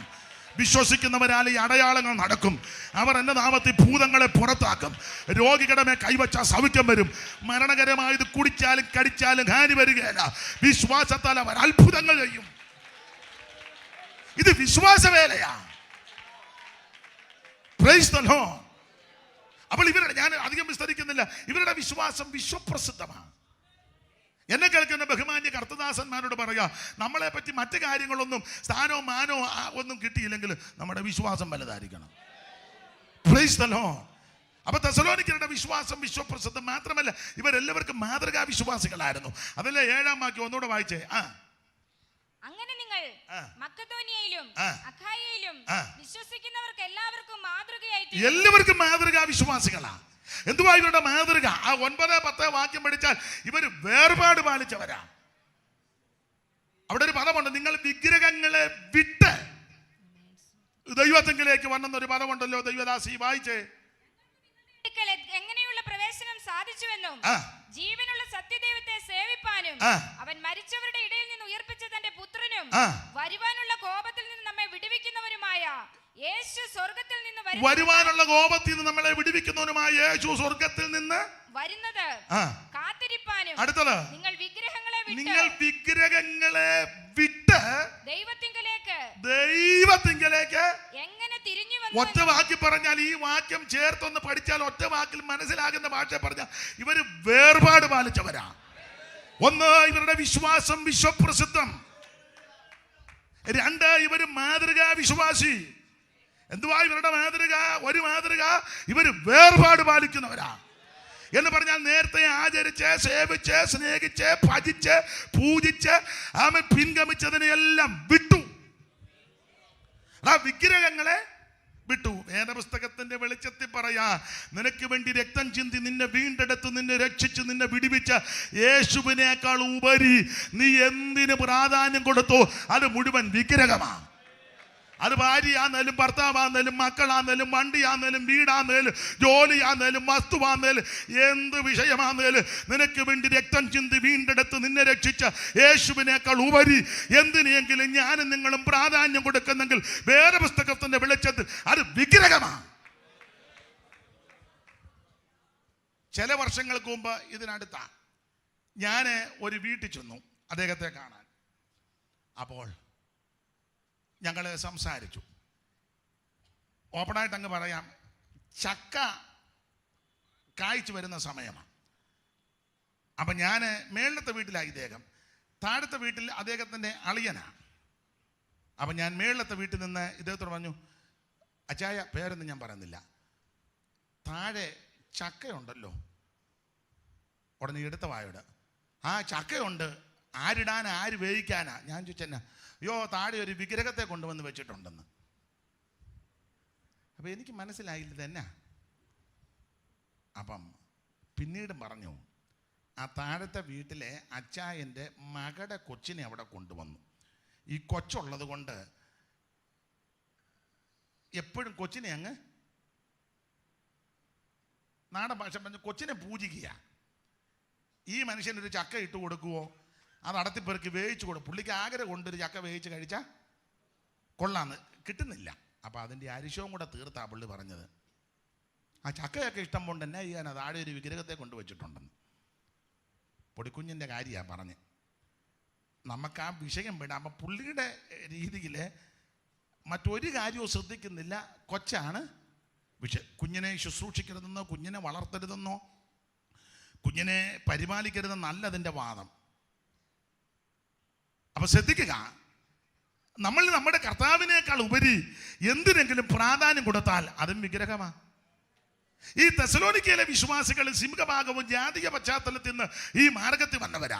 എന്നാൽ ഇവർ സത്യദൈവമായ, ഏകദൈവമായ, നിത്യദൈവമായ, സാക്ഷാൽ ദൈവമായ, ജീവനുള്ള ദൈവമായ യേശുവിനെ കണ്ടു കഴിഞ്ഞപ്പോൾ, യേശുവിനെ അറിഞ്ഞു കഴിഞ്ഞപ്പോൾ, യേശുവിനെ രുചിച്ചു കഴിഞ്ഞപ്പോൾ, നേരത്തെ സേവിച്ച് ഭജിച്ച് ആരാധിച്ച് അവൻ പിൻഗമിച്ചതിനെ മുഴുവൻ വിട്ടു. ഇത് വേർപാടാ. ഞാൻ പെന്തിക്കോസുകാരോടൊരു കാര്യം പറയാം. കർക്കശമായ വേർപാട് പാലിക്കണം. ഇനി ഞാൻ പറയുന്ന പെന്തിക്കോസുകാരോടാ, മറ്റുള്ളവരെ ഉദ്ദേശിച്ചല്ല, തെറ്റിദ്ധരിക്കരുത്. പെന്തിക്കോസുകാരോടാ. പെന്തിക്കോസുകാര് നന്നായിട്ട് വേർപാട് പാലിക്കണം.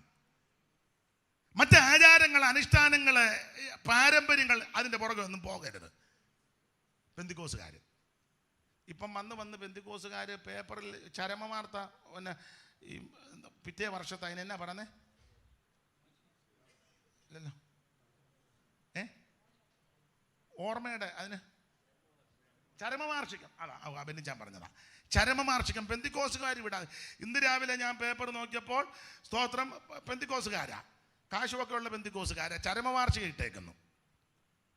നമുക്ക് വേണ്ടപ്പെട്ടതാ, എന്നാ ചെയ്യാനാ? ബന്ധുക്കാർ ഇവിടെ വന്ന് ഇരിപ്പുണ്ട് താനും, പറഞ്ഞിട്ടൊന്നും വലിയ കാര്യമില്ല. പിന്നെ ഇച്ചോടെ നമ്മൾ ഒരു ഈ പെയിന്റ് അടിച്ചിടുന്നത് സ്വർഗത്തിൽ 2-ാം വാർഷികം, ചരമദിനം. സ്വർഗത്തിൽ പോയോ? സ്വർഗത്തിൽ ഇങ്ങനെ വാർഷികം ഉണ്ടോ?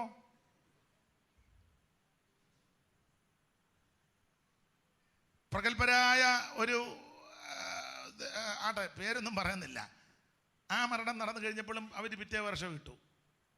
പെന്തിക്കോസുകാരും തുടങ്ങി. എന്നെ എല്ലാവരും വള്ളം മുങ്ങിയതുപോലെ സങ്കടപ്പെട്ടിരിക്കുന്നത്.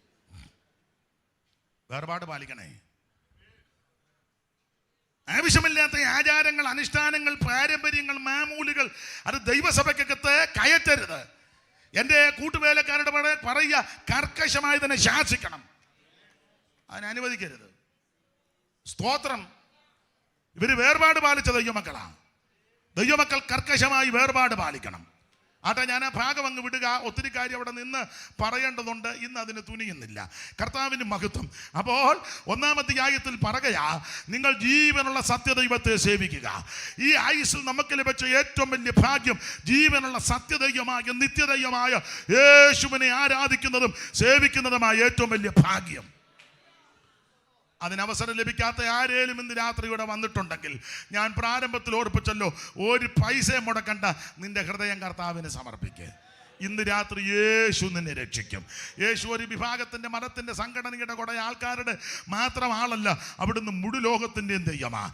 മനുഷ്യൻ ആ ജാതിയും വർഗവും മരണമൊക്കെ കാട്ടിക്കൂട്ടി വെച്ചിരിക്കുന്നത് വേദപുസ്തകത്തിൻ്റെ പ്രമാണം ഭൂതലത്തിലെങ്ങും കൂടിയിരിക്കുവാൻ അവൻ ഒരുത്തനിൽ നിന്ന് മനുഷ്യജാതിയെ ഉളവാക്കി ആ മനുഷ്യവർഗത്തെ രക്ഷിക്കാനാണ് സ്വർഗമഹിമകൾ വെടിഞ്ഞ് ഇഹലോകത്തിൽ യേശു ഇറങ്ങി വന്നത്. ആ കർത്താവിനോട് ഇന്ന് രാത്രി ഏറ്റുപറഞ്ഞ് പ്രാർത്ഥിച്ച് യേശുവിനെ ഉള്ളത്തിൽ ഏറ്റെടുക്ക്. നിനക്കും നിന്റെ കുടുംബത്തിനും അവൻ ഇന്ന് രാത്രി രക്ഷയാണ്. അതെ, മുൻപോട്ട് പോകാം. അങ്ങനെ ഓരോ അധ്യായത്തിലും വിശേഷമായ കാര്യം പൗലോസ് പറഞ്ഞു. നമ്മൾ വായിച്ച കുറുവാക്യത്തോട് കൂറു പുലർത്തണമല്ലോ, അല്ല ഞാൻ ഇങ്ങനെ അങ്ങ് പോകും. നിങ്ങളും ഞാൻ പോയി കഴിയുമ്പോൾ പറയും കുഴപ്പമില്ലായിരുന്നു, എന്നാലും പുള്ളി പറഞ്ഞ വാക്യത്തോട് ബന്ധപ്പെട്ടൊന്നും പറഞ്ഞില്ല. അത് വേണ്ട, 1-2 കാര്യം പറയാം. 13-ാം വാക്യം ഒന്നുകൂടെ വായിച്ചോ. സഹോദരന്മാരെ, നിങ്ങൾ പ്രത്യാശയില്ലാത്ത മറ്റുള്ളവരെ പോലെ ദുഃഖിക്കാതിരിക്കേണ്ടതിന് നിദ്ര കൊള്ളുന്നവനെ കുറിച്ച് അറിവില്ലാതിരിക്കരുത് എന്ന് ഞങ്ങൾ ആഗ്രഹിക്കുന്നു. ദൈവമക്കൾ അറിഞ്ഞിരിക്കേണ്ട കാര്യങ്ങൾ പലതുണ്ട്.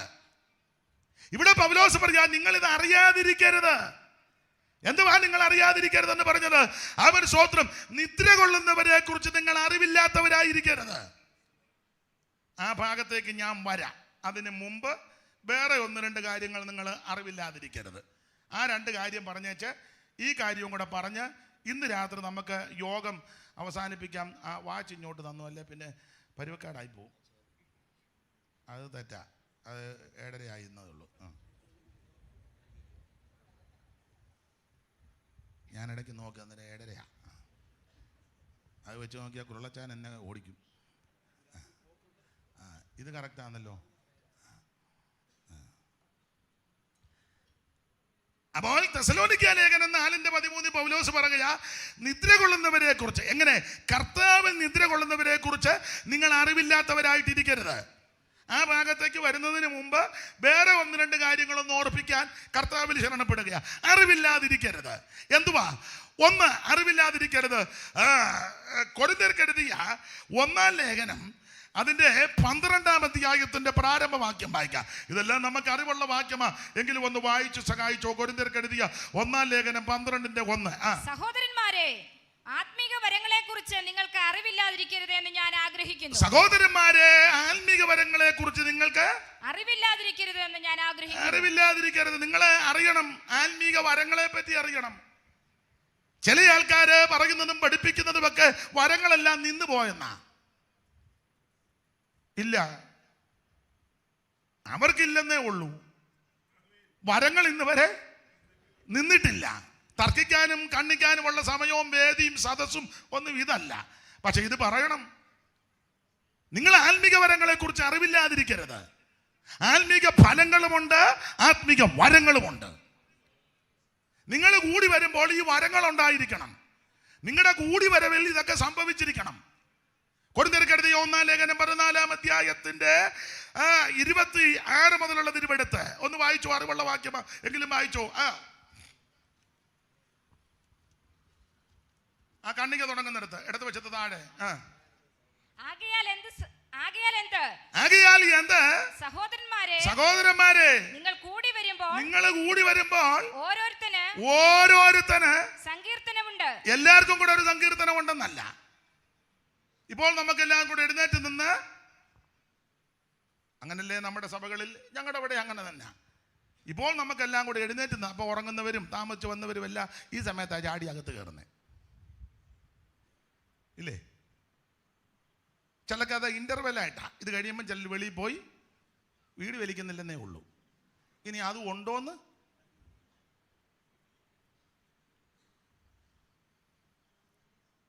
അപ്പൊ എന്തായാലും നിങ്ങൾക്ക് എല്ലാവർക്കും കൂടെ ഒരു സങ്കീർത്തനം വന്നല്ല, നിങ്ങൾക്ക് ഓരോരുത്തരും സങ്കീർത്തനം എന്ന് പറഞ്ഞാൽ ഞായറാഴ്ച സഭായോഗത്തിന് കൂടി വരുമ്പോൾ ഓരോരുത്തരും സങ്കീർത്തനത്തോടെ ദൈവത്തെ മഹത്വപ്പെടുത്തണം. ഒരാഴ്ച മുഴുവൻ ദൈവം നിന്നെ സൂക്ഷിച്ചു, ഒരാഴ്ച മുഴുവൻ ദൈവം നിന്നെ കാത്തു, ഒരാഴ്ച മുഴുവൻ ദൈവം നിന്നെ പരിപാലിച്ചു. നിന്നേക്കാൾ മിടുക്കന്മാർ, ഉന്നതന്മാർ, ശ്രേഷ്ഠന്മാർ, കഴിവുള്ളവർ മൺമറഞ്ഞ് മാറ്റപ്പെട്ടപ്പോൾ ദൈവം നിന്നെ കാലിനെ വീഴ്ചയെന്നും പ്രാണനെ മരണത്തിനും കണ്ണിനെ കണ്ണിനും വിടുവിച്ച് അവൻ സൗഖ്യത്തോടെ ക്ഷേമത്തോടെ കൊണ്ടുവന്ന ദൈവത്തിന് നല്ല സന്തോഷത്തോടെ സങ്കീർത്തനം ചൊല്ലണം. Praise the Lord. നിങ്ങൾ കൂടി വരുമ്പോൾ ഇതുകൊണ്ടായിരിക്കണം സങ്കീർത്തനം. പിന്നെ ഉപദേശമുണ്ട്. ഉപദേശം പറയണം. ഞാൻ പറയാനുണ്ട്, വെളിയിൽ സുവിശേഷം പറയണം. ഏതാ? രക്ഷിക്കപ്പെടാത്തവരുടെ ഇടയിൽ സുവിശേഷം പറയണം. യേശുക്രിസ്തു രക്ഷകൻ, യേശുക്രിസ്തുവിൽ കൂടി മാത്രം രക്ഷ, മറ്റൊരുത്തലും രക്ഷയില്ല. അത് പുറത്ത് ആ സുവിശേഷം കേട്ട് അകത്ത് വന്നു കഴിയുമ്പോൾ പിന്നെ അകത്ത് സുവിശേഷമല്ല പറയേണ്ടത്, അകത്ത് ഉപദേശം പറയണം. അങ്ങനെ എഴുതിയേക്കുന്നത്. ഉപദേശം ഉണ്ടെന്നും പറഞ്ഞിരുന്നാ പോലെ പറയുകയും ചെയ്യണം. ഞങ്ങളുടെ ഒരാൾ പറഞ്ഞു, അച്ഛാ അവിടെ ദുരുപദേശമാണ്. അപ്പൊ പുള്ളി പറഞ്ഞു, എന്നാ നീ ഉപദേശം എന്ന് പറഞ്ഞ്. അവൻ ദുരുപദേശം പറയാനെന്നാ നീ പറയാനേ, ആയിക്കോട്ടെ, നീ എന്നാ ഉപദേശം ഒന്ന് പറ. അതോട്ട് അവൻ അറിയേയില്ല. അവൻ തന്നെ ഒരിക്കൽ പ്രസംഗിച്ചപ്പോൾ പുള്ളി യുക്തിക്ക് മറുപടി കൊടുക്കുന്ന ആളാ. പുള്ളിയുണ്ട്. അവൻ പറഞ്ഞു, ദൈവത്തിന് ആവരണം ഒന്നും വലിയ വിഷയമല്ലെന്ന്. ഉടനെ പുള്ളി പറഞ്ഞു, എന്നാൽ പുള്ളിക്ക് വിഷയമുള്ള 3-4 കേസ് പറ. ന്യായമല്ലേ? പറഞ്ഞുകൂടെ? ഉപദേശം പറയണ്ടേ? പ്രധാനപ്പെട്ട ഉപദേശമായി രക്ഷിക്കപ്പെടണം.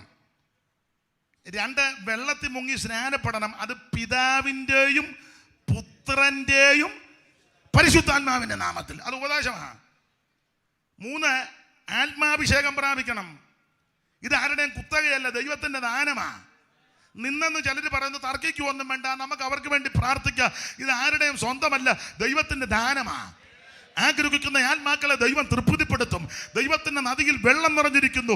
ഒരു നദി കൊണ്ടതിന്റെ തോടുകൾ ദൈവനഗരത്തെ, അത്യുന്നതന്റെ വിശുദ്ധ നിവാസത്തെ സന്തോഷിപ്പിക്കുന്നു. ദൈവം അതിന്റെ മധ്യയെ കൊണ്ട് അത് കുലുങ്ങി പോകത്തില്ല. ഉപദേശം തീർത്ത് പറയണം. സഭയിലുള്ള എല്ലാവരും ആത്മസ്നാനം പ്രാപിക്കണം. അന്യഭാഷയിൽ ദൈവത്തെ മഹത്വപ്പെടുത്തണം. വേണ്ടേ? ഉപദേശം അതല്ലേ? സ്തോത്രം. ഒരിക്കലൊരു തള്ള പറഞ്ഞു, എന്നോട് പറഞ്ഞു, അന്യഭാഷ മനസ്സിലാകുന്നത്. ഞാൻ പറഞ്ഞു, തള്ള നിങ്ങളോടല്ല പറഞ്ഞേ, അന്യഭാഷയിൽ പറയുന്നവൻ തള്ളയോടത്ര അല്ല, ദൈവത്തോടാ. തള്ളയ്ക്ക് ഇതെല്ലാം മനസ്സിലാണോന്ന്? അവൻ ആത്മാവിൽ മർമ്മങ്ങളെ സംസാരിക്കുക, വേറെ ആരുമായിട്ട് അറിയത്തുമില്ല. സ്തോത്രം. അത് ദൈവത്തോടാ. ഇത് തർക്കിക്കാനുള്ള സ്ഥലമല്ല, തർക്കിക്കാൻ വേണ്ടി പറഞ്ഞതുമല്ല, വാദിക്കാനും പറഞ്ഞതല്ല, മറ്റൊരാളെ കൊച്ചാക്കാനും പറഞ്ഞതല്ല. നീ ആഗ്രഹിക്ക്, നിന്നെയും ദൈവം നിറയ്ക്കും. ഇതാരുടെയും സ്വന്തമല്ല, ദൈവത്തിന്റെ ദാനമാ. ഇന്ന് രാത്രി ആത്മാർത്ഥതയോടെ ആഗ്രഹത്തോടെ ദൈവത്തോട് പ്രാർത്ഥിക്ക്. ദൈവം തന്റെ പരിശുദ്ധാത്മാവിന്റെ ശക്തിയാൽ നിന്നായി നിറയ്ക്കുമെന്ന്. ഞാനൊരു കാര്യം ദൈവമക്കളോട് പറയാം, ഞാൻ പ്രസംഗിക്കുന്നിടത്തെല്ലാം പറയാം, എടാ, ആത്മാവിൽ നിറഞ്ഞ് അന്യഭാഷ പറഞ്ഞ് ആരാധിച്ച് വിടുതൽ അനുഭവിച്ചവരാ ഇതിനകത്തിരിക്കുന്ന സിംഹഭാഗം ആൾക്കാരും. പോരാട്ടങ്ങളും ആഭിചാരങ്ങളും ക്ഷുദ്രങ്ങളും മന്ത്രങ്ങളും തന്ത്രങ്ങളുമുള്ള പല കുടുംബങ്ങളിലും പല പ്രശ്നങ്ങളിലും നമ്മൾ ചെന്നപ്പോൾ അവിടെ എല്ലാം നമുക്ക് ജയം പകർന്നത് ആത്മാവിൽ ആരാധിച്ച് വിടുതലെടുത്തതാ. അന്ധകാരത്തിന്റെ കെട്ടുകളുള്ള കുടുംബങ്ങൾ, സാത്താന്യ ബന്ധനത്തിൽ കിടന്ന വ്യക്തികൾ, എത്ര കുടുംബങ്ങൾ, എത്ര പൈശാചിക ബന്ധനങ്ങൾ. ആമേൻ. മുഴങ്കാലിന്മേലിരുന്ന് ആത്മാവിൽ നിറഞ്ഞ അന്യഭാഷ പറഞ്ഞ് ദൈവത്തെ ആരാധിച്ചപ്പോൾ എത്ര കുടുംബങ്ങൾ വിടുതൽ പ്രാപിച്ചു, എത്ര കെട്ടുകൾ പൊട്ടി, ഭൂതങ്ങൾ വിട്ടുമാറി, ജനം വിടുതൽ പ്രാപിച്ചു. ഇന്ന് രാത്രി ഇത് അനുഭവിച്ച ദൈവമക്കളെ ഓർത്ത് ദൈവത്തെ സ്തുതിക്കുക. നമ്മുടെ പോരിന്റെ ആയുധം ജഡീകമല്ല, കോട്ടകളെ ഇടിക്കുന്ന ദൈവശക്തിയാ. അവയാ ഞങ്ങൾ സങ്കല്പങ്ങളും വിചാരങ്ങളും ക്രിസ്തുവിന്റെ പരിജ്ഞാനത്തിന് വിരോധമായി പൊങ്ങി വരുന്ന ഉയർച്ചകളെ പിടിച്ചടക്കും. Hallelujah, hallelujah. ഞാനൊരു കാര്യം പറയാം, നിങ്ങളെ ഇണങ്ങിയാലും പിണങ്ങിയാലും, എടാ, അഭിഷേകം പ്രാപിക്കാത്തവന് ഒരു സ്ഥാനവും കൊടുക്കരുത്. സഭയ്ക്കകത്ത് അഭിഷേകം പ്രാപിക്കാത്തവനെ സെക്രട്ടറി ആക്കരുത്. സെക്രട്ടറി അഭിഷേകം പ്രാപിക്കണം. അല്ല 2 പേനായി ഒരു ബുക്കുമായിട്ട് കോഴിപിടുത്തക്കാരൻ വരും പോലെ വരരുത് ഞായറാഴ്ച. ഇത് തീർത്ത് പറയണം. പറയണ്ടേ? പിന്നെ നമ്മൾ പറയാതെ പിന്നെ ഗുരുവായൂരിലെ മേശാന്തി വന്ന് പറയുമോ? നമ്മൾ പറയണം. കമ്മിറ്റിയും കൗൺസിലും ആയിക്കോട്ടെ, അഭിഷേകമില്ലാത്തവനെ കയറ്റരുത്. കുന്തം അഭിഷേകത്തിൽ നിറയണം. സ്തോത്രം. അഭിഷേകമുള്ളവൻ മുൻനിര വരണം. ആത്മാവിൽ ആരാധിക്കുന്നവൻ വരണം. ഇത് സഭായത്തിന് വന്ന് കൈ പഠിക്കാല, പാട്ടും പാടുകാല, അനങ്ങത്തില്ല. നീ പമ്മി ഇരിക്കുക. നീ ആത്മാവിൽ നൃത്തം ചെയ്ത് ദൈവത്തെ മഹത്വപ്പെടുത്തണം. നിങ്ങളെ വിലക്ക് വാങ്ങിയിരിക്കുക താങ്കൾക്കുള്ളവരല്ല. ആകയാൽ നിങ്ങളുടെ ശരീരം കൊണ്ട് ദൈവത്തെ മഹത്വപ്പെടുത്തണം. നിങ്ങളുടെ അവയവങ്ങളെ അനീതിയുടെ ആയുധങ്ങളാക്കാതെ നീതിയുടെ ആയുധങ്ങളായി ദൈവത്തിന് സമർപ്പിപ്പീൻ. എങ്ങനെ? ഈ ലോകത്തിന് അനുരൂപരാകാതെ. ഇന്ന് രാത്രി ആരാധനകൾ വിടുതലെടുത്ത ദൈവമക്കളാ. ആരാധനകളുടെ മഹത്വം കണ്ടവരാ, ആരാധനകളുടെ മഹിമ കണ്ടവരാ. നീ ദൈവത്തെ ആരാധിക്കുമ്പോൾ സകല കെട്ടും പൊട്ടുവന്ന് പുഷ്ടി നിമിത്തം മുഖം തകരും. പുഷ്ടി നിമിത്തം മുഖം തകരും. സാത്താൻ കെട്ടിവച്ചിരിക്കുന്ന മുഖത്തെ അടിക്കുന്ന ആത്മാവിന്റെ വ്യാപാര ശക്തി. Praise the Lord. ദൈവത്തിന് മഹത്വം, ദൈവത്തിന് മഹത്വം, ദൈവത്തിന് മഹത്വം, ദൈവത്തിന് മഹത്വം. ഹല്ലേലൂയ. അതെ, ഞാൻ സമയത്തെ ഭയപ്പെടുന്നത് കൊണ്ട് അധികം വിസ്തരിക്കുന്നില്ല. ഉപദേശമായി ഇത് അഭിഷേകം പ്രാപിച്ചിരിക്കണം. സ്തോത്രം. നിന്ന് പോയെന്ന് പറയുന്നു, പഠിപ്പിക്കുന്നു, അതവിടെ നിൽക്കട്ടെ, നമ്മുടെ വിഷയം അതല്ല. നീ ഇത് അനുഭവിക്കുന്ന ആളല്ലേ. പണ്ട് തർക്കത്തിന് പോയപ്പോൾ ഒരാൾ പറഞ്ഞു യേശു ക്രിസ്തു ദൈവം അല്ലെന്ന് തെളിയിക്കാൻ പോവാന്ന് ഒരാൾ. അപ്പം ഞങ്ങളുടെ ഒരു അച്ചായൻ പറഞ്ഞു, ഇപ്പം അവൻ നിന്ന് തെളിയിച്ച ഉടനെ യേശു ദൈവം അല്ലാകാതിരിക്കുമോ? ഇവൻ രാവിലെ മുതൽ അർദ്ധരാത്രി വരെ യേശു ദൈവം അല്ലെന്നങ്ങ് തെളിയിക്കുക. യേശു ദൈവം അല്ലേ? ഇവന്റെ തെളിവിന്റെ അടിസ്ഥാനത്തിലാണോ ദൈവം? എടാ കണ്ട പൊട്ടനും ചട്ടനും വട്ടനും ഊളനുമെല്ലാം യേശു ദൈവം അല്ലെന്ന് പറഞ്ഞാൽ യേശു ദൈവം ആകാതിരിക്കുമോ? സ്തോത്രം. ഈ ലോകം മുഴുവൻ യേശു ദൈവം അല്ലെന്ന് പറഞ്ഞാലും അവിടുന്ന് ദൈവം തന്നെ. ഗതിഭേദങ്ങളുടെ ആച്ഛാദനമൊന്നും ദൈവത്തിനില്ല. അവിടുന്ന് സർവജ്ഞനായ ദൈവമാ, അവിടുന്ന് സർവശക്തനായ ദൈവമാ, അവിടുന്ന് നിത്യനായ ദൈവമാ, അവിടുന്ന് ഏക സത്യ ദൈവമാ. ഇന്ന് രാത്രി അവിടുന്ന് മാത്രമാ ദൈവം. മകോ ദൈവവും നമ്മുടെ രക്ഷിതാവുമാകുന്ന യേശു ക്രിസ്തു. ഹല്ലേലൂയ. ഇത് ഉപദേശ സത്യമാ. ഇത് നമ്മുടെ ജനറൽ കൺവെൻഷനാണല്ലോ, ജനറൽ കൺവെൻഷനാ, നമ്മുടെ സഭയുടെ കൺവെൻഷനാ. അപ്പൊ ഉപദേശം കൂടെ പറയുന്നത് നല്ലതാ. സ്തോത്രം, സ്തോത്രം. അഭിഷേകം പ്രാപിച്ചിരിക്കണം. കേട്ടിട്ടുണ്ട്, നിങ്ങൾ ചിലപ്പം അറിവുള്ളവരായിരിക്കും.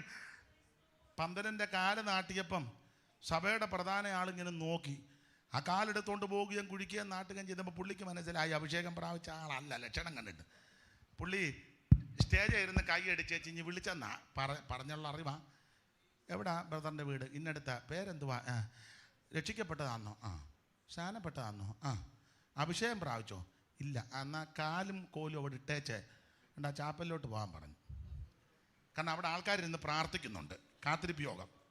അങ്ങോട്ട് പോ, അവിടെ ചെന്ന് പ്രാർത്ഥിക്കും, ദൈവം അഭിഷേകത്തിൽ നിറയ്ക്കും, എന്നിട്ട് വന്ന് കാല് താത്താൽ മതി എന്ന് പറഞ്ഞു. ഇപ്പൊ അഭിഷേകം കയറി കാലെടുത്ത് അടിക്കുന്നത് സെൻട്രൽ പാസ്റ്റൊക്കെ ഇട്ട്, അതുപോലെ അഭിഷേകമായി. പിന്നെ കാല് താത്തോണ്ടിരുന്നപ്പോൾ അവിടുത്തെ വിഷയം പറഞ്ഞു, ആ കാലെടുത്ത് താനാണോ സെൻട്രൽ പാസ്റ്റം പറഞ്ഞ് ഒറ്റയടി അവിടെ 6-ാം മാലി ഒടിഞ്ഞ് അത്രയ്ക്ക് അഭിഷേകമായി. പിന്നെ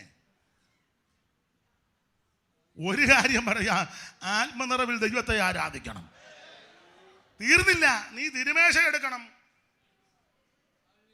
തിരുമേശ വെക്കുമ്പോഴേ ആ തിരുമേശ എടുക്കണം. തിരുമേശ ഇല്ലാത്ത ആരാധനയല്ല. ആൾക്കാരെല്ലാം കൂടെ ഞായറാഴ്ച കൂടി വരുന്നതേ ഉള്ളൂ. അവിടെ എവിടെയും കിടന്നതിനെല്ലാം ഓട്ടോയിലും ലോറിയിലും കൊണ്ട് കമ്പത്തിൽ നിന്ന് കാളെ ഇറക്കും പോലെ കൊണ്ട് ഇറക്കുന്നല്ലാതെ. സ്തോത്രം. ഇടേ ആരാധനയ്ക്ക് തിരുമേശ വേണമെന്ന്. ചിലടത്ത് വല്ലപ്പോഴും ഒരിക്കൽ ആ തിരുമേശ നടത്തുന്നേ, ആണ്ടറുതിക്ക്. ചിലടത്ത് മാസത്തിൽ 1, ചിലടത്ത് 2 മാസം കൂടുമ്പം, ചിലടത്ത് മെയിൻ പാസ്റ്റർ വന്നെങ്കിലേ അപ്പം എന്നുള്ളത് ഇരുമ്പ് കൊണ്ടുണ്ടാക്കിയതല്ലോ, ഇങ്ങനെ വെക്കുമ്പോൾ മുറിയുന്നല്ലയോ. ഇടാ അതിന് പ്രാഗൽഭ്യവും ശുശ്രൂഷയ്ക്ക് തന്മയത്വവും പക്വതയുള്ള ദൈവദാസന്മാരുണ്ടെങ്കിൽ അത് എല്ലാ ആഴ്ചയിലും നടത്തണം. കുറഞ്ഞ പക്ഷം തിരുമേശയില്ലാത്ത ആരാധനയിൽ നമ്മുടെ ഉപദേശമായത്. ഇതൊക്കെ തീർത്ത് പറയണ്ടേ? ഉപദേശം പറയണം. സ്തോത്രം. നമ്മുടെ ജനറൽ കൺവെൻഷൻ അല്ലേ, ഉപദേശം കൂടെ അറിയണം. എന്തുവാന്ന് തിരുമേശ വേണം. ആ തിരുമേശയിൽ നീ ഭക്ഷിക്കണം. ഇത് അപ്പം തിന്നാതെയും പാനപാത്രം നിന്ന് പാനം ചെയ്യാതിരുന്ന ജീവൻ കാണുകയല്ല. ഇതൊരു കൂട്ടായ്മയാ. അവിടുത്തെ കഷ്ട മരണ അടക്ക പുനരുത്ഥാനത്തോടെ ഏകീകരിച്ചതാ സ്നാനം. അവിടുത്തെ കഷ്ടാനുഭവങ്ങളുടെ കൂട്ടായ്മയും കൂടാ. അത് അനുഭവിച്ചിരിക്കണം. എന്നെ തിന്നുന്നവൻ എൻ മൂലം ജീവിക്കുവാൻ അനുഭവിക്കണം. അത് പ്രാഗൽഭ്യത്തോടെ എടുക്കണം. തിരുമേശയും നുറുക്കിക്കൊണ്ടിരുമ്പോൾ നിൽക്കുക ട്രാഫിക് പോലീസിനെ പോലെ.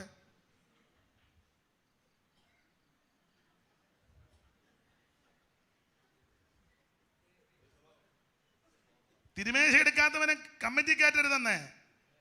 തിരുമേശ എടുക്കാത്തവരെ ഗാന ശുശ്രൂഷയ്ക്ക് കാണരുത്. ഇവരെല്ലാം പിന്നെ ദൈവകൃപയുള്ളവരാ. ഒരുത്തനെ തിരുമേശ എടുത്തോണ്ടപ്പോൾ അവൻ മുങ്ങി പാട്ട് പാടിക്കൊണ്ടിരുന്നവനാ. പാടില്ല. തിരുമേശയിൽ പങ്കുകാരാകണം. നമ്മുടെ ഉപദേശമായതെല്ലാം. സ്തോത്രം. വേർപാട് പാലിക്കണം. ദൈവത്തിന് മകത്വം കൂട്ടായ്മ ആചരിക്കണം. പ്രാർത്ഥന കഴിക്കണം. ഓരോ ദിവസവും അവൻ മാനസാന്തരപ്പെടണം. ഞാനും നിങ്ങളുമല്ല. എന്തിന്? കർത്താവിന്റെ വരവിൽ എടുക്കപ്പെടാൻ. ഇത് കർക്കശ ഉപദേശം തീർത്ത് പറയണ്ടേ? അപ്പോൾ നിങ്ങൾ കൂടി വരുമ്പോൾ ഓരോരുത്തന് സങ്കീർത്തനമുണ്ട്, ഉപദേശമുണ്ട്, അടുത്തത് വെളിപ്പാടുണ്ട്, അന്യഭാഷ ഉണ്ടെന്ന് ഉണ്ടെന്ന് തന്നെ എഴുതി വെച്ചേക്കുന്നേ. അന്യഭാഷ ഉണ്ട്, പിന്നെ വ്യാഖ്യാനമുണ്ട്. ഇതെല്ലാം ആത്മീക വർധനയ്ക്കാ. അപ്പോൾ ശ്രദ്ധിക്കുക, നിങ്ങൾ കൃപാവരങ്ങളെ പറ്റി അറിവില്ലാത്തവരായിരിക്കരുത്. ഇന്ന് രാത്രി ഒരു കാര്യം ഉറപ്പിച്ചും തെറിപ്പിച്ചും പറയാ, അന്യഭാഷ നിന്നിട്ടില്ല, വെളിപ്പാട് നിന്നിട്ടില്ല. ഭൂതങ്ങൾ ഇപ്പോഴും പ്രാർത്ഥിക്കുമ്പോൾ വിട്ടുപോകും. രോഗികൾ പ്രാർത്ഥിച്ചാൽ സൗഖ്യമാകും, രോഗികൾക്ക് വേണ്ടി പ്രാർത്ഥിച്ചാൽ സൗഖ്യമാകും. ഇന്ന് രാത്രി ഓർപ്പിക്കരുത്, നിന്നിട്ടില്ല. നീ വിശ്വസിച്ച് പ്രാർത്ഥിച്ചാൽ യേശു നിന്നെ സൗഖ്യമാക്കും. ദൈവദാസന്മാർ വിശ്വാസത്തോടെ കൃപാവര പ്രാർത്ഥന്മാർ ദൈവകൃപയിൽ രോഗികളുടെ മേൽ കൈവച്ചാൽ അവർക്ക് സൗഖ്യം വരും. വിശ്വസിക്കുന്നവരാൽ ഈ അടയാളങ്ങൾ നടക്കും. എന്റെ നാമത്തിൽ ഭൂതങ്ങളെ പുറത്താക്കും. രോഗികളുടെ മേൽ കൈവച്ചാൽ സൗഖ്യം വരും. അവൻ മരണകരമായി കുടിച്ചാലും കടിച്ചാലും ഹാനി വരത്തില്ല. ഇന്ന് രാത്രി കൃപാവരങ്ങളെ പറ്റി അറിവില്ലാതിരിക്കരുത്. ദൈവമക്കളെ ഇത് അറിഞ്ഞിരിക്കണം. Praise the Lord. ഞാൻ സമയത്തെ ഭയപ്പെടുന്നത് കൊണ്ട് അധികം വിസ്തരിക്കുന്നില്ല. എനിക്ക് തന്ന സമയം ഉണ്ടല്ലോ, അപ്പം അത് മാനിക്കണമല്ലോ. കൃത്യസമയത്ത് നിർത്തും. സ്തോത്രം. കൃപാവരങ്ങളെ പറ്റി അറിവില്ലാത്തവരായിട്ടിരിക്കരുത്. ഈ കൃപാവരം ഉള്ളത് നല്ലതാ. അതിലേറ്റവും നല്ല വരം കൃപാവരങ്ങൾ എല്ലാവരും പ്രാപിക്കണം. അറിവില്ലാതിരിക്കരുത്. ഇത് വിശേഷമായിട്ടൊരു വരം. ഇതെല്ലാം പ്രയോഗിക്കാനുള്ള വിവരവും കൂടെ വേണം. വിവരം, പരിജ്ഞാനം.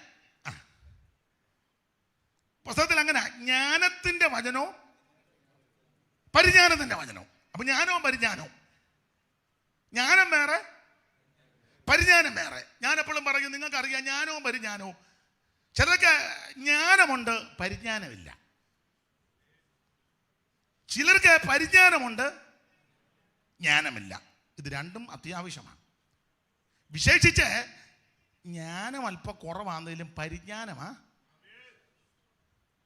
അത്യാവശ്യം. പരിജ്ഞാനം വേണം. പരിജ്ഞാനമില്ലാകിയാൽ പരിജ്ഞാനം വേണം. ജ്ഞാനവും പരിജ്ഞാനവും. ചിലക്ക് ജ്ഞാനമാ, നല്ല അറിവാ, വിഷയങ്ങളെ പറ്റി അഗാധ ജ്ഞാനമാ, നല്ല അറിവാ.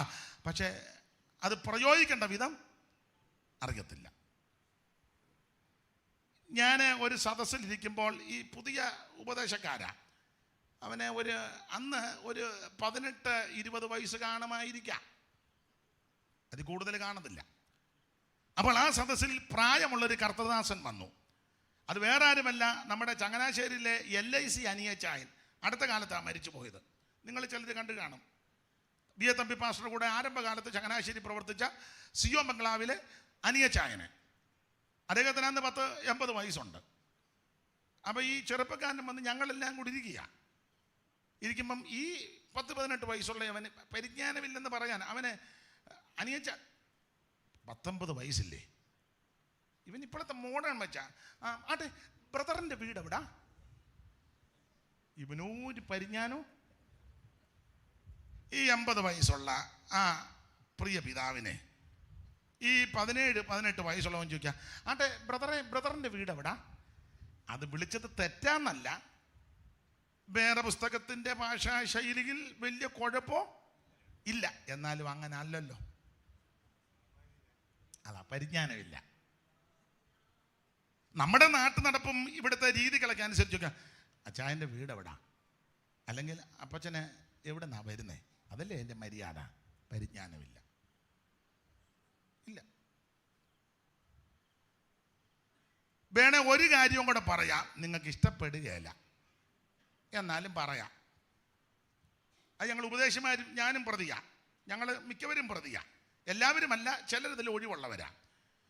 സഭയിലെ കാശും കനവും നിറവും നിലവാരവും പിടിപ്പും പത്രാസുമുള്ള അമ്മച്ചി ഉണ്ടെങ്കിൽ നമ്മളെല്ലാവരും വലിയ വീട്ടിലെ മറിയാമ്മ കൊച്ചമ്മ, അതിനൊക്കെ ആക്കം കൂട്ടിയേ പറയുള്ളൂ. മറിയാമ്മ കൊച്ചമ്മ, കുഴപ്പമില്ല, അങ്ങനെ തന്നെ വിളിച്ചോ. ആ സഭയിൽ തന്നെ പിടിപ്പും സാമ്പത്തികവും കളറും നിറവും വലിയ സാമ്പത്തിക ഭദ്രതയില്ലെങ്കിൽ ഈ പറഞ്ഞ ആൾ തന്നെ പ്രാർത്ഥിക്കാൻ പറയും. ഇപ്പോൾ മറിയാമ്മ കൊച്ചമ്മ പ്രാർത്ഥിക്കും. കൊച്ചമ്മ ഇരുന്നോണ്ടാ പ്രാർത്ഥിക്കും, കൊച്ചമ്മയ്ക്ക് വയ്യ. ഈ പാസ്റ്റർ തന്നെ രണ്ടാമത് പറയുന്നതാ. അതിനുശേഷം നമ്മുടെ കുംഭമലയിലെ തങ്ക സഹോദരി പ്രാർത്ഥിച്ചാട്ട്. തങ്കയ്ക്ക് 90 വയസ്സുണ്ട്. മൊബൈൽ അടിക്കുന്നല്ലോ ആരുടെയോ, അവിടെ ഉണ്ട്. അതാ. അപ്പൊ ശ്രദ്ധിച്ചേ, കുറ്റമല്ലി പറഞ്ഞത് തെറ്റുമല്ല, കുറ്റമല്ലി പറഞ്ഞത് നിങ്ങളെ എഴുത്താൻ പറഞ്ഞതല്ല, ഞാനും പ്രതിയാ. ഈ കാര്യം പറയും മറിയാമ്മ കൊച്ചമ്മ. കൊച്ചമ്മയ്ക്ക് 70 വയസ്സേ ഉള്ളൂ. കുംഭമലയിലെ അമ്മയ്ക്ക് 90. എന്നാലും പ്രയോഗശൈലി കണ്ടോ? ഇത് മറിയാമ്മ കൊച്ചമ്മ. ബെന്നിച്ചാ ഞാൻ തമാശ പറഞ്ഞതല്ല. ഞാൻ തമാശ എന്നാ പറഞ്ഞേ, കാര്യമല്ലേ പറഞ്ഞേ. നമ്മുടെ മിക്ക സഭകളിലും ഇല്ലേ? നിങ്ങളിപ്പോ ചിന്തിക്കുക, എത്രയും പെട്ടെന്ന് ആ പറഞ്ഞ സമയമായാൽ മതിയായിരുന്നെന്ന്.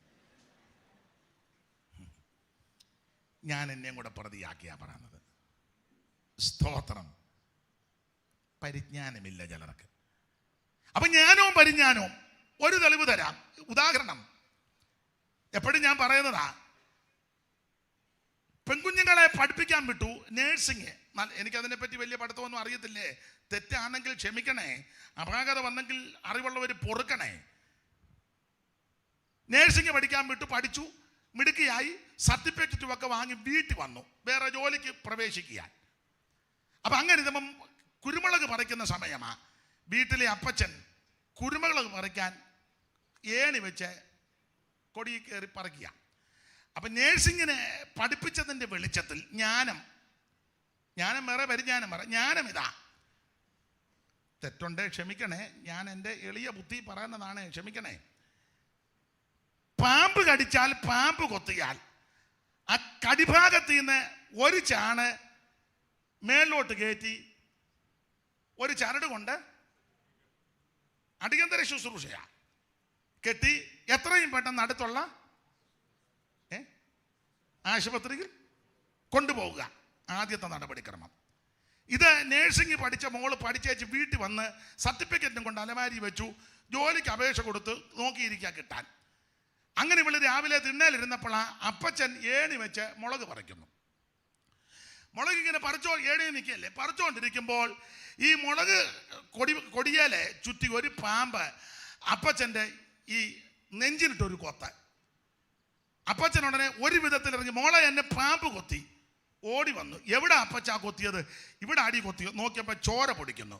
ഉടനെ പഠിച്ച ജ്ഞാനം, കടി കൊണ്ട ഭാഗത്ത് നിന്ന് ഒരു ചാണ് മുകളിലോട്ട് കയറ്റി നല്ലതുപോലെ ജ്ഞാനമാ, പഠിച്ചതാ. അവൾ ഒട്ടും അമാന്തിച്ചില്ല. പൊട്ടാത്ത ചാക്ക് ചരട് ഒന്നുകൂടെ പിരിച്ചു കെട്ടി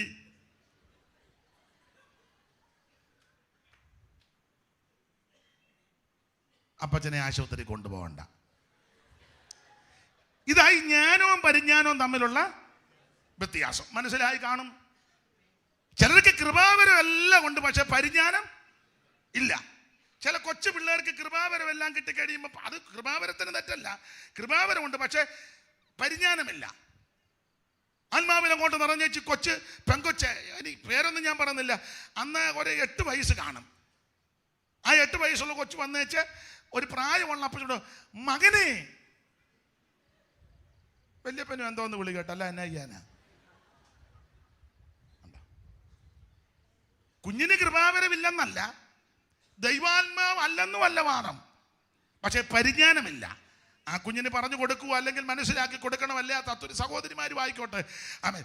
ആയിരിക്കുന്ന പിതാവിനോട് ഒരാലോചന, ആയിരിക്കുന്ന അപ്പച്ചനോട് ദൈവത്തിൻ്റെ പരിശുദ്ധാത്മാവ്, അതാ പരിജ്ഞാനം. 12 വയസ്സുള്ള കൊച്ച് 90 വയസ്സുള്ള കളവൻ്റെ തല ചെന്ന്, മകനെ, അപ്പൻ്റെ നീ കേട്ടുക, മകൻ തന്നെ ദൈവത്തിൻ്റെ മകനാ. അപ്പൊ ജ്ഞാനം വേറെ, പരിജ്ഞാനം വേറെ. ആട്ടെ, വിവരിക്കുന്നില്ല. ദൈവമക്കൾ കൃപാവരങ്ങളെ പറ്റി അറിവില്ലാതിരിക്കരുത്. ഞാൻ വിസ്തരിക്കുന്നില്ല. ദൈവത്തിന് മഹത്വം. Praise the Lord. ഒരു കാര്യം ഒന്ന് വായിച്ചോ. ദൈവത്തിന് മഹത്വം.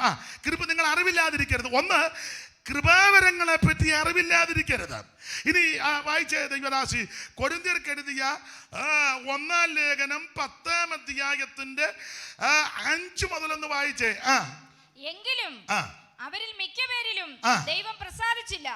അവരെ മരുഭൂമിയിൽ തള്ളിയിട്ടു കളഞ്ഞു എന്ന് നിങ്ങൾ അറിയാതിരിക്കരുത്. ഇത് നിങ്ങൾ അറിയണം. കൊരിന്ത്യർക്ക് എഴുതിയ 1-ാം ലേഖനം 10-ാം അധ്യായത്തിന്റെ 1 മുതൽ പഠിക്കുമ്പോൾ, സഹോദരന്മാരെ, നമ്മുടെ പിതാക്കന്മാരെല്ലാം മേഘത്തിൻ കീഴിലായിരുന്നു. അവർ മേഘത്തിൽ സമുദ്രത്തിൽ സ്നാനമേറ്റ് മോശയോട് ചേർന്നു. എല്ലാവരും ഒരേ ആത്മീയ ആഹാരം തിന്നു. എല്ലാവരും ഒരേ ആത്മീയ പാനീയം കുടിച്ചു. അവരെ അനുഗമിച്ച് ആത്മീയ പാറയെന്നല്ലോ അവർ കുടിച്ചത്. ആ പാറ ക്രിസ്തുവാകുന്നു. എന്നിട്ട് പറയുക, എങ്കിലും അവർ മിക്കപേരിലും ദൈവം പ്രസാദിച്ചില്ല എന്ന് നിങ്ങൾ അറിയാതിരിക്കരുത്. അവരെ മരുഭൂമിയിൽ തള്ളിയിട്ട് കളഞ്ഞുവെന്ന് നിങ്ങൾ അറിയാതിരിക്കുക. 6-ാമത്തെ വാക്യത്തിൽ പറയുന്നത് വായിച്ചേ. ഇത് നമുക്ക് ദൃഷ്ടാന്തമായി തന്നിരിക്കുന്നു. അവർ മോഹിച്ചതുപോലെ. ഇനി 11-ാമത്തെ വാക്യം ഒന്ന് വായിച്ചേ. 11. നിങ്ങൾ പിറുപിറുക്കുകയുമരുത്. 11. ഇത് ദൃഷ്ടാന്തമായിട്ട് അവർക്ക് സംഭവിച്ചു. ലോകാവസാനം വന്നെത്തിരിക്കുന്ന നമുക്ക് ഇത് ബുദ്ധിയുപദേശത്തിനായി. നിങ്ങളിത് അറിയാതിരിക്കരുത്. ഒന്ന്, കൃപാവരങ്ങളെ പറ്റി അറിവില്ലാതിരിക്കരുത്. കൃപാവരം നിന്നിട്ടില്ല, കൃപാവരം ചോർന്നിട്ടില്ല. കൃപാവരം ഇന്നുകൊണ്ട് ആഗ്രഹിക്കുന്നവരെ ദൈവം അതിൽ നിറയ്ക്കും. ഒന്നുകൂടെ തളിച്ചു പറയാ, വിവേചനം നിന്നിട്ടില്ല, അന്യഭാഷ നിന്നിട്ടില്ല. അവൻ ഭൂതങ്ങളുടെ മേൽ അധികാരം അതിപ്പോഴും ചെയ്യുന്നവരുണ്ട്, ശുശ്രൂഷ ചെയ്യുന്നവരുണ്ട്. പ്രാർത്ഥിക്കുമ്പോൾ രോഗികൾ ഇപ്പോൾ സൗഖ്യമാകും, ബന്ധനങ്ങൾ അഴിയും, ഭൂതങ്ങൾ വിട്ടുമാറും, രോഗികൾ സൗഖ്യമാകും, അന്യഭാഷയിൽ ദൈവത്തെ ആരാധിക്കും. ഇന്നും നിന്നിട്ടില്ല. നിങ്ങൾ ഇത് അറിയാതിരിക്കരുത്. 2 പൗലോസ് കൊരിന്ത്യ ലേഖനത്തിൽ പറയുക, അവരെ മരുഭൂമിയിൽ തള്ളിയിട്ട് കളഞ്ഞു എന്നുള്ള കാര്യം നിങ്ങൾ അറിയാതിരിക്കരുത്. ആരാ? ഇസ്രായേൽ മക്കളാ. എന്താ ഇവരുടെ വിശേഷത? ഇവർ മിസ്രയീം പുറപ്പെട്ടു വന്നവരാ എന്ന് പറഞ്ഞാൽ ഇവർ രക്ഷിക്കപ്പെട്ടവരാണെന്ന്. ആബീമ മാസം 14-ാം തീയതി സന്ധ്യാസമയത്ത് 1 വയസ്സ് പ്രായമുള്ളത് ഊനമില്ലാത്തതുമാണുമായ ഒരു കുഞ്ഞാടിനെ അറുത്ത് ഇവർ ചോരത്തളി ആചരിച്ചു. കട്ടളക്കാർ 2 കുറുമടി മേൽ പുരട്ടി എന്ന് പറഞ്ഞാൽ ഇവർ രക്ഷിക്കപ്പെട്ട ദൈവമക്കളാ. ഇവരെല്ലാം രക്ഷിക്കപ്പെട്ടു. 2, രക്ഷിക്കപ്പെട്ടവര് മിസ്രയീമിൽ നിന്നില്ല, അവർ മിസ്രയീം വിട്ട് ചെങ്കടൽ കടന്നു. അത് സ്നാനം. രക്ഷിക്കപ്പെട്ട എല്ലാവരും സ്നാനപ്പെടണം. അത് വെള്ളത്തിൽ മുങ്ങി സ്നാനപ്പെടണം. യേശു മാതൃക കാണിച്ചു തന്നു. ഇങ്ങനെ സ്നാനമെന്ന്. തളിക്കാൻ വ്യവസ്ഥയില്ല, കൊടയാൻ വ്യവസ്ഥയില്ല, മെഴുക്കിയെടുക്കാൻ വ്യവസ്ഥയില്ല, കൊച്ചുങ്ങളെ പിടിച്ചു മുക്കാൻ വ്യവസ്ഥയില്ല. ഒറ്റ വ്യവസ്ഥയുള്ളൂ, വിശ്വസിക്കുന്നവരെ. അത് പിതാവിൻ്റെയും പുത്രന്റെയും പരിശുദ്ധാത്മാവിന്റെ നാമത്തിൽ. സ്തോത്രം. അവരെ സ്നാനപ്പെടുത്തി. ഇവര് സ്നാനപ്പെട്ട് മറുകര കയറി. ആ മറുകര കയറിയവരെ പറ്റി കൊരിന്ത്യ ലേഖനത്തിൽ പറയുക, ഇവരെ മരുഭൂമിയിൽ തള്ളിയിട്ടു. ഈ കാര്യം നിങ്ങൾ അറിയാതിരിക്കരുത്. ഇവരെ മരുഭൂമിയിൽ തള്ളിയിടാൻ ഒത്തിരി കാര്യമുണ്ട്. അതെല്ലാം കൂടെ പറഞ്ഞാൽ ഇന്നും നാളെ പോയി പറ്റുണ്ടാക്കുകയില്ല. ഇന്ന് വേണേ 1-2 കാര്യം സൂചിപ്പിക്കാം. പിന്നീടെങ്ങാനും അവസരം കിട്ടുകയാണെങ്കിൽ ബാക്കി കാര്യം ഓർപ്പിക്കാം. അപ്പം ഞാനത് പഠിച്ചപ്പം 35 കൂട്ടം കാര്യമുണ്ട് തെള്ളിയിടാൻ. ഇപ്പം നിങ്ങൾക്കൊരു ചിന്ത, നേരം പോയ നേരത്തെ ഇയാൾ 35 പറയാൻ നിൽക്കുകയാണോ എന്ന്. നോട്ടോ ഇരുപ്പം കണ്ടിട്ട് 5 പോലും പറയാൻ താല്പര്യമില്ല. ഇവരെ തെള്ളിയിട്ടു. തെള്ളിയിടാനുള്ളതിൻ്റെ പല കാര്യമുണ്ട്. അതിൽ ഒരു കാര്യം പറയാം. 106-ാം സങ്കീർത്തനം 23 വായിച്ചേ ദൈവദാസി. ഇവരെ മരുഭൂമിയിൽ രക്ഷിക്കപ്പെട്ട് സ്നാനപ്പെട്ട് മോശയോട് ചേർന്ന് മരുഭൂമിയിൽ പ്രയാണം ചെയ്ത് ഇവരെ തെള്ളിയിടാൻ പല കാര്യമുണ്ട്. അതിലൊരു കാര്യം 106-ന്റെ 23. മനുഷ്യൻ തന്റെ പണിക്ക് പുറപ്പെടുന്നു. മനുഷ്യൻ തന്റെ പണിക്ക് പുറപ്പെടുന്നു. ഏതാ വായിക്കുന്നത്? 106:23 ഏതാ വായിച്ചേ? 106. ആകയാൽ അവരെ നശിപ്പിക്കുമെന്ന് അവൻ അരുളി ചെയ്തു. 106:23 വായിച്ചേ. ആകയാൽ അവരെ നശിപ്പിക്കുമെന്ന് അവൻ അരുളി ചെയ്തു. അവന്റെ വൃതനായ മോശ കോപത്തെ ശമിപ്പിപ്പാൻ അവന്റെ സന്നിധിയിൽ പിളർപ്പിൽ നിന്നില്ലെങ്കിൽ അവൻ അവരെ നശിപ്പിച്ചു കളയുമായിരുന്നു. ഇവരെ നശിപ്പിക്കും, മരുഭൂമിയിൽ തള്ളിയിടും. അവർ മനോഹര ദേശത്തെ നിരസിച്ചു. അതെത്ര വാക്യമാ? 24 വായിച്ചേ. അവൻ മനോഹര ദേശത്തെ അവർ മനോഹര ദേശത്തെ നിരസിച്ചു. അപ്പൊ ശ്രദ്ധിക്കുക, ഇവരെ തെള്ളിയിടാനുള്ള ഒരു കാരണം ഇവർ മനോഹര ദേശത്ത് നിരസിച്ചു എന്ന് പറഞ്ഞ കനാനിലേക്ക് ഇവരെ കൊണ്ടുപോകുക. ആ കനാൻ നാടിനെ ഇവർ നിരസിച്ചു. ഏറ്റവും സുന്ദര സുരബലമായ മെച്ചമായ സ്ഥലം ആ കനാൻ, അത് ഇവർ നിരസിച്ചു. നിരസിച്ചത് സംഖ്യാപുസ്തകം 32 എടുക്കണം. കനാൻ ദേശത്തോട്ട് പോകുന്നവർ യോർദാൻ ഇക്കരെ വന്ന് പറഞ്ഞ് ഞങ്ങൾ അക്കരയ്ക്ക് വരുന്നില്ലെന്ന്. മോശ പറഞ്ഞ് നമ്മളെല്ലാം കൂടെ അക്കരയ്ക്ക് പോകാനാണെന്നല്ലോ അവിടുന്ന് ഇറങ്ങിയത്. ആ ഇറങ്ങിയത് അങ്ങനെയൊക്കെയാ. പിന്നെ ഇപ്പം ഞങ്ങൾ അക്കരയ്ക്ക് വരുന്നില്ല അച്ഛാ, കൃപയുണ്ടേ ഞങ്ങളെ കൊണ്ടുപോകരുതെന്ന്. എടാ, കൃപ പോയത് കൊണ്ടല്ലേ ഇത് പറഞ്ഞത്. കൃപയുണ്ടേ ഞങ്ങൾ അക്കരയ്ക്ക് എന്നെ കാര്യം മറ്റൊന്നുമല്ല. ഇപ്പം ഞങ്ങൾക്ക് ആടുമാടുകളൊക്കെ ഇഷ്ടം പോലെയായി. അതിൻ്റെ കുഞ്ഞുങ്ങളും പേറും പറപ്പും എല്ലാം ഇഷ്ടം പോലെ ആയി. പണ്ട് ഞങ്ങൾ അവിടെ നിന്ന് പോന്നപ്പം ഒരു പെണ്ണാടും ഒരു കുഞ്ഞാടും ഒരു മുട്ടാടും, പിന്നെ ഒരു തൊട്ടി, ഒരു കൊട്ട, ഒരു വട്ടി, ഒരു ചട്ടി, ഒരു പട്ടി, ഒരു പെട്ടി, പിന്നെ അത് തട്ടി, അടുത്ത് തന്നെ മുട്ടി, പിന്നെ അത് പൊട്ടി. ഇറങ്ങിയപ്പോളേ പെട്ടികൾ മേച്ചങ്കൽ കട്ടിൽ ശിശു തൊട്ടിൽ അരികിടും പുട്ടിൽ.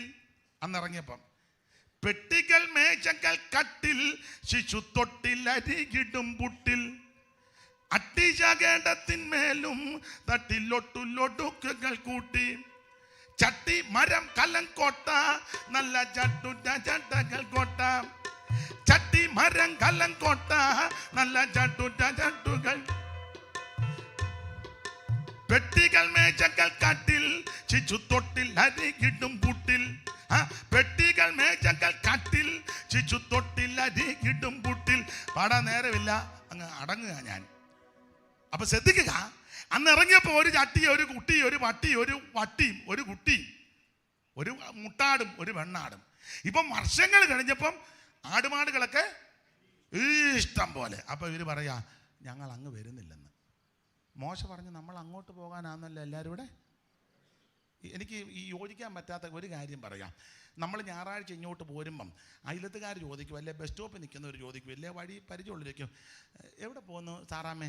ആരാധനയ്ക്ക് പോവുക. ഇവിടെ വന്ന് കുത്തിയിരുന്ന് തള്ള ഉറങ്ങുക. അവരോട് പറഞ്ഞു തന്നെ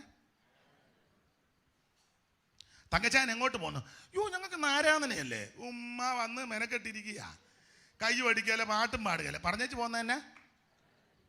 ആരാധന മറുഭാഷ പറയുന്നത് മാത്രമല്ല, ആരാധന സ്തോത്രം പറയുന്നത് മാത്രമല്ല, ആരാധന കൈയടിക്കുന്നത് മാത്രമല്ല, ആരാധന മേപ്പൊട്ടിക്കിപ്പൊട്ടി ചാടുന്നത് മാത്രമല്ല, ആരാധന ഉറക്ക ഹല്ലേലൂയ പറയുന്നത് മാത്രമല്ല, ആരാധന ശബ്ദത്തിൽ കൈയടിക്കുന്നത് മാത്രമല്ല, ആരാധന പാട്ട് പാടുന്നത് മാത്രമല്ല. പക്ഷേ ആരാധനയിൽ ഇതെല്ലാം ഉണ്ട്.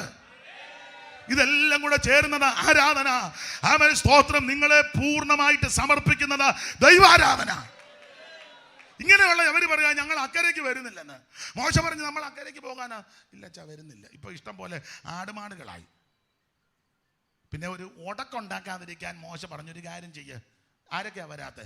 അത് രൂപേന്യരും ഗാദ്യരും മനശ്ശയുടെ പാതി, 2.5 2.5 ഇക്കരെ നിൽക്കാൻ പറഞ്ഞു. പിന്നെ അക്കരെ 9.5 5.5 അല്ലേ, 2.5 ഇക്കരെ 9.5 അക്കരെ. അപ്പൊ ഒരുത്തനോട് ചോദിച്ചു 5.5 എവിടാന്ന്. ഞാൻ പറഞ്ഞു അടുത്ത യോഗത്തിന് പറയാന്ന് പറഞ്ഞു. അപ്പൊ എന്തായാലേ അപ്പൊ ചുരുക്കി പറഞ്ഞാൽ 9.5 അക്കരെ. ഇവര് മോശയോട് പറഞ്ഞു അച്ഛാ സ്പെഷ്യൽ മീറ്റിംഗ് വല്ലോണ്ടേ ഞങ്ങളോട്, വെളിയിൽ നിന്ന് ആരേലും വരികയാന്നേ. ഇവർ അക്കരയ്ക്ക് പോകുന്നില്ലെങ്കിൽ സൺഡേ ഇവിടെ നിന്ന് പാട്ട് പാടുന്ന എങ്ങനെയാണെന്നറിയോ? അക്കരയാണ് എൻ്റെ ചുമ്മാ പെരുവരിലെ കുത്തി നിൽക്കുക. അക്കരയാണ് ജീസസ് എൻ്റെ. ഒരെണ്ണത്തിന് അക്കരെ പോകാൻ താല്പര്യമില്ല. ഇവര് മനോഹര ദേശത്തെ നിരസിച്ചു. ഞാനൊരു കാര്യം ദൈവമക്കളോട് പറയാം, ഇവിടെ ഒന്നും നീ നേടിയില്ലെങ്കിൽ നീ അങ്ങ് ചെല്ലണം, നിത്യതയെ കാണണം. കൈവിടപ്പെട്ടു പോകരുത്, നഷ്ടപ്പെട്ടു പോകരുത്. നാം അക്കരെ ചെല്ലണം. Praise the Lord. മനോഹര ദേശത്തേക്ക് പോകാനായി എന്നെ നിന്നെ വിളിച്ചത്. ദേശത്തിന്റെ വിശേഷത വായിച്ചങ്ങ് നിർത്താൻ താവുപ്പാത്തെ, അല്ലാതെ രക്ഷയില്ല. ആ ദേശത്തിന്റെ പ്രത്യേകത ആവർത്തന പുസ്തകം 8:7 മുതൽ വായിച്ചോ. ഒത്തിരി വാക്യങ്ങൾ വായിപ്പിക്കണം. പുറപ്പാട് 3:7, ആവർത്തനം 11:10, 12, 13, 106 സങ്കീർത്തനത്തിന്റെ 24, 16 സങ്കീർത്തനത്തിന്റെ 7 വാക്യോ, ആവർത്തന പുസ്തകത്തിലെ 12 അധ്യായത്തിൽ നിന്നും ഒക്കെ വായിപ്പിക്കണം. നേരമില്ല. എന്നാൽ 8:7 മുതൽ വായിച്ചു. ആവർത്തനം 8:7 മുതൽ ദേശത്തിന്റെ വിശേഷത. നിന്റെ ദൈവമായ യഹോവ നല്ലൊരു ദേശത്തേക്ക്, അല്ലയോ ഇസ്രായേലേ, നിന്റെ ദൈവമായ യഹോവ നല്ലൊരു ദേശത്തേക്കല്ലോ നിന്നെ കൊണ്ടുപോകുന്നത്. അത് താഴ്വരയിൽ നിന്നും. ആറ്റ ദൈവദാസി, സമയം പോയത് കൊണ്ട് ഞാൻ അങ്ങ് പറയാം, അപ്പൊ അത്രയും കൂടെ സമയം ലാഭിക്കാം. അല്ലയോ ഇസ്രായേലേ, നിന്റെ ദൈവമായ യഹോവ നിന്നെ നല്ലൊരു ദേശത്തേക്കല്ലോ കൊണ്ടുപോകുന്നത്.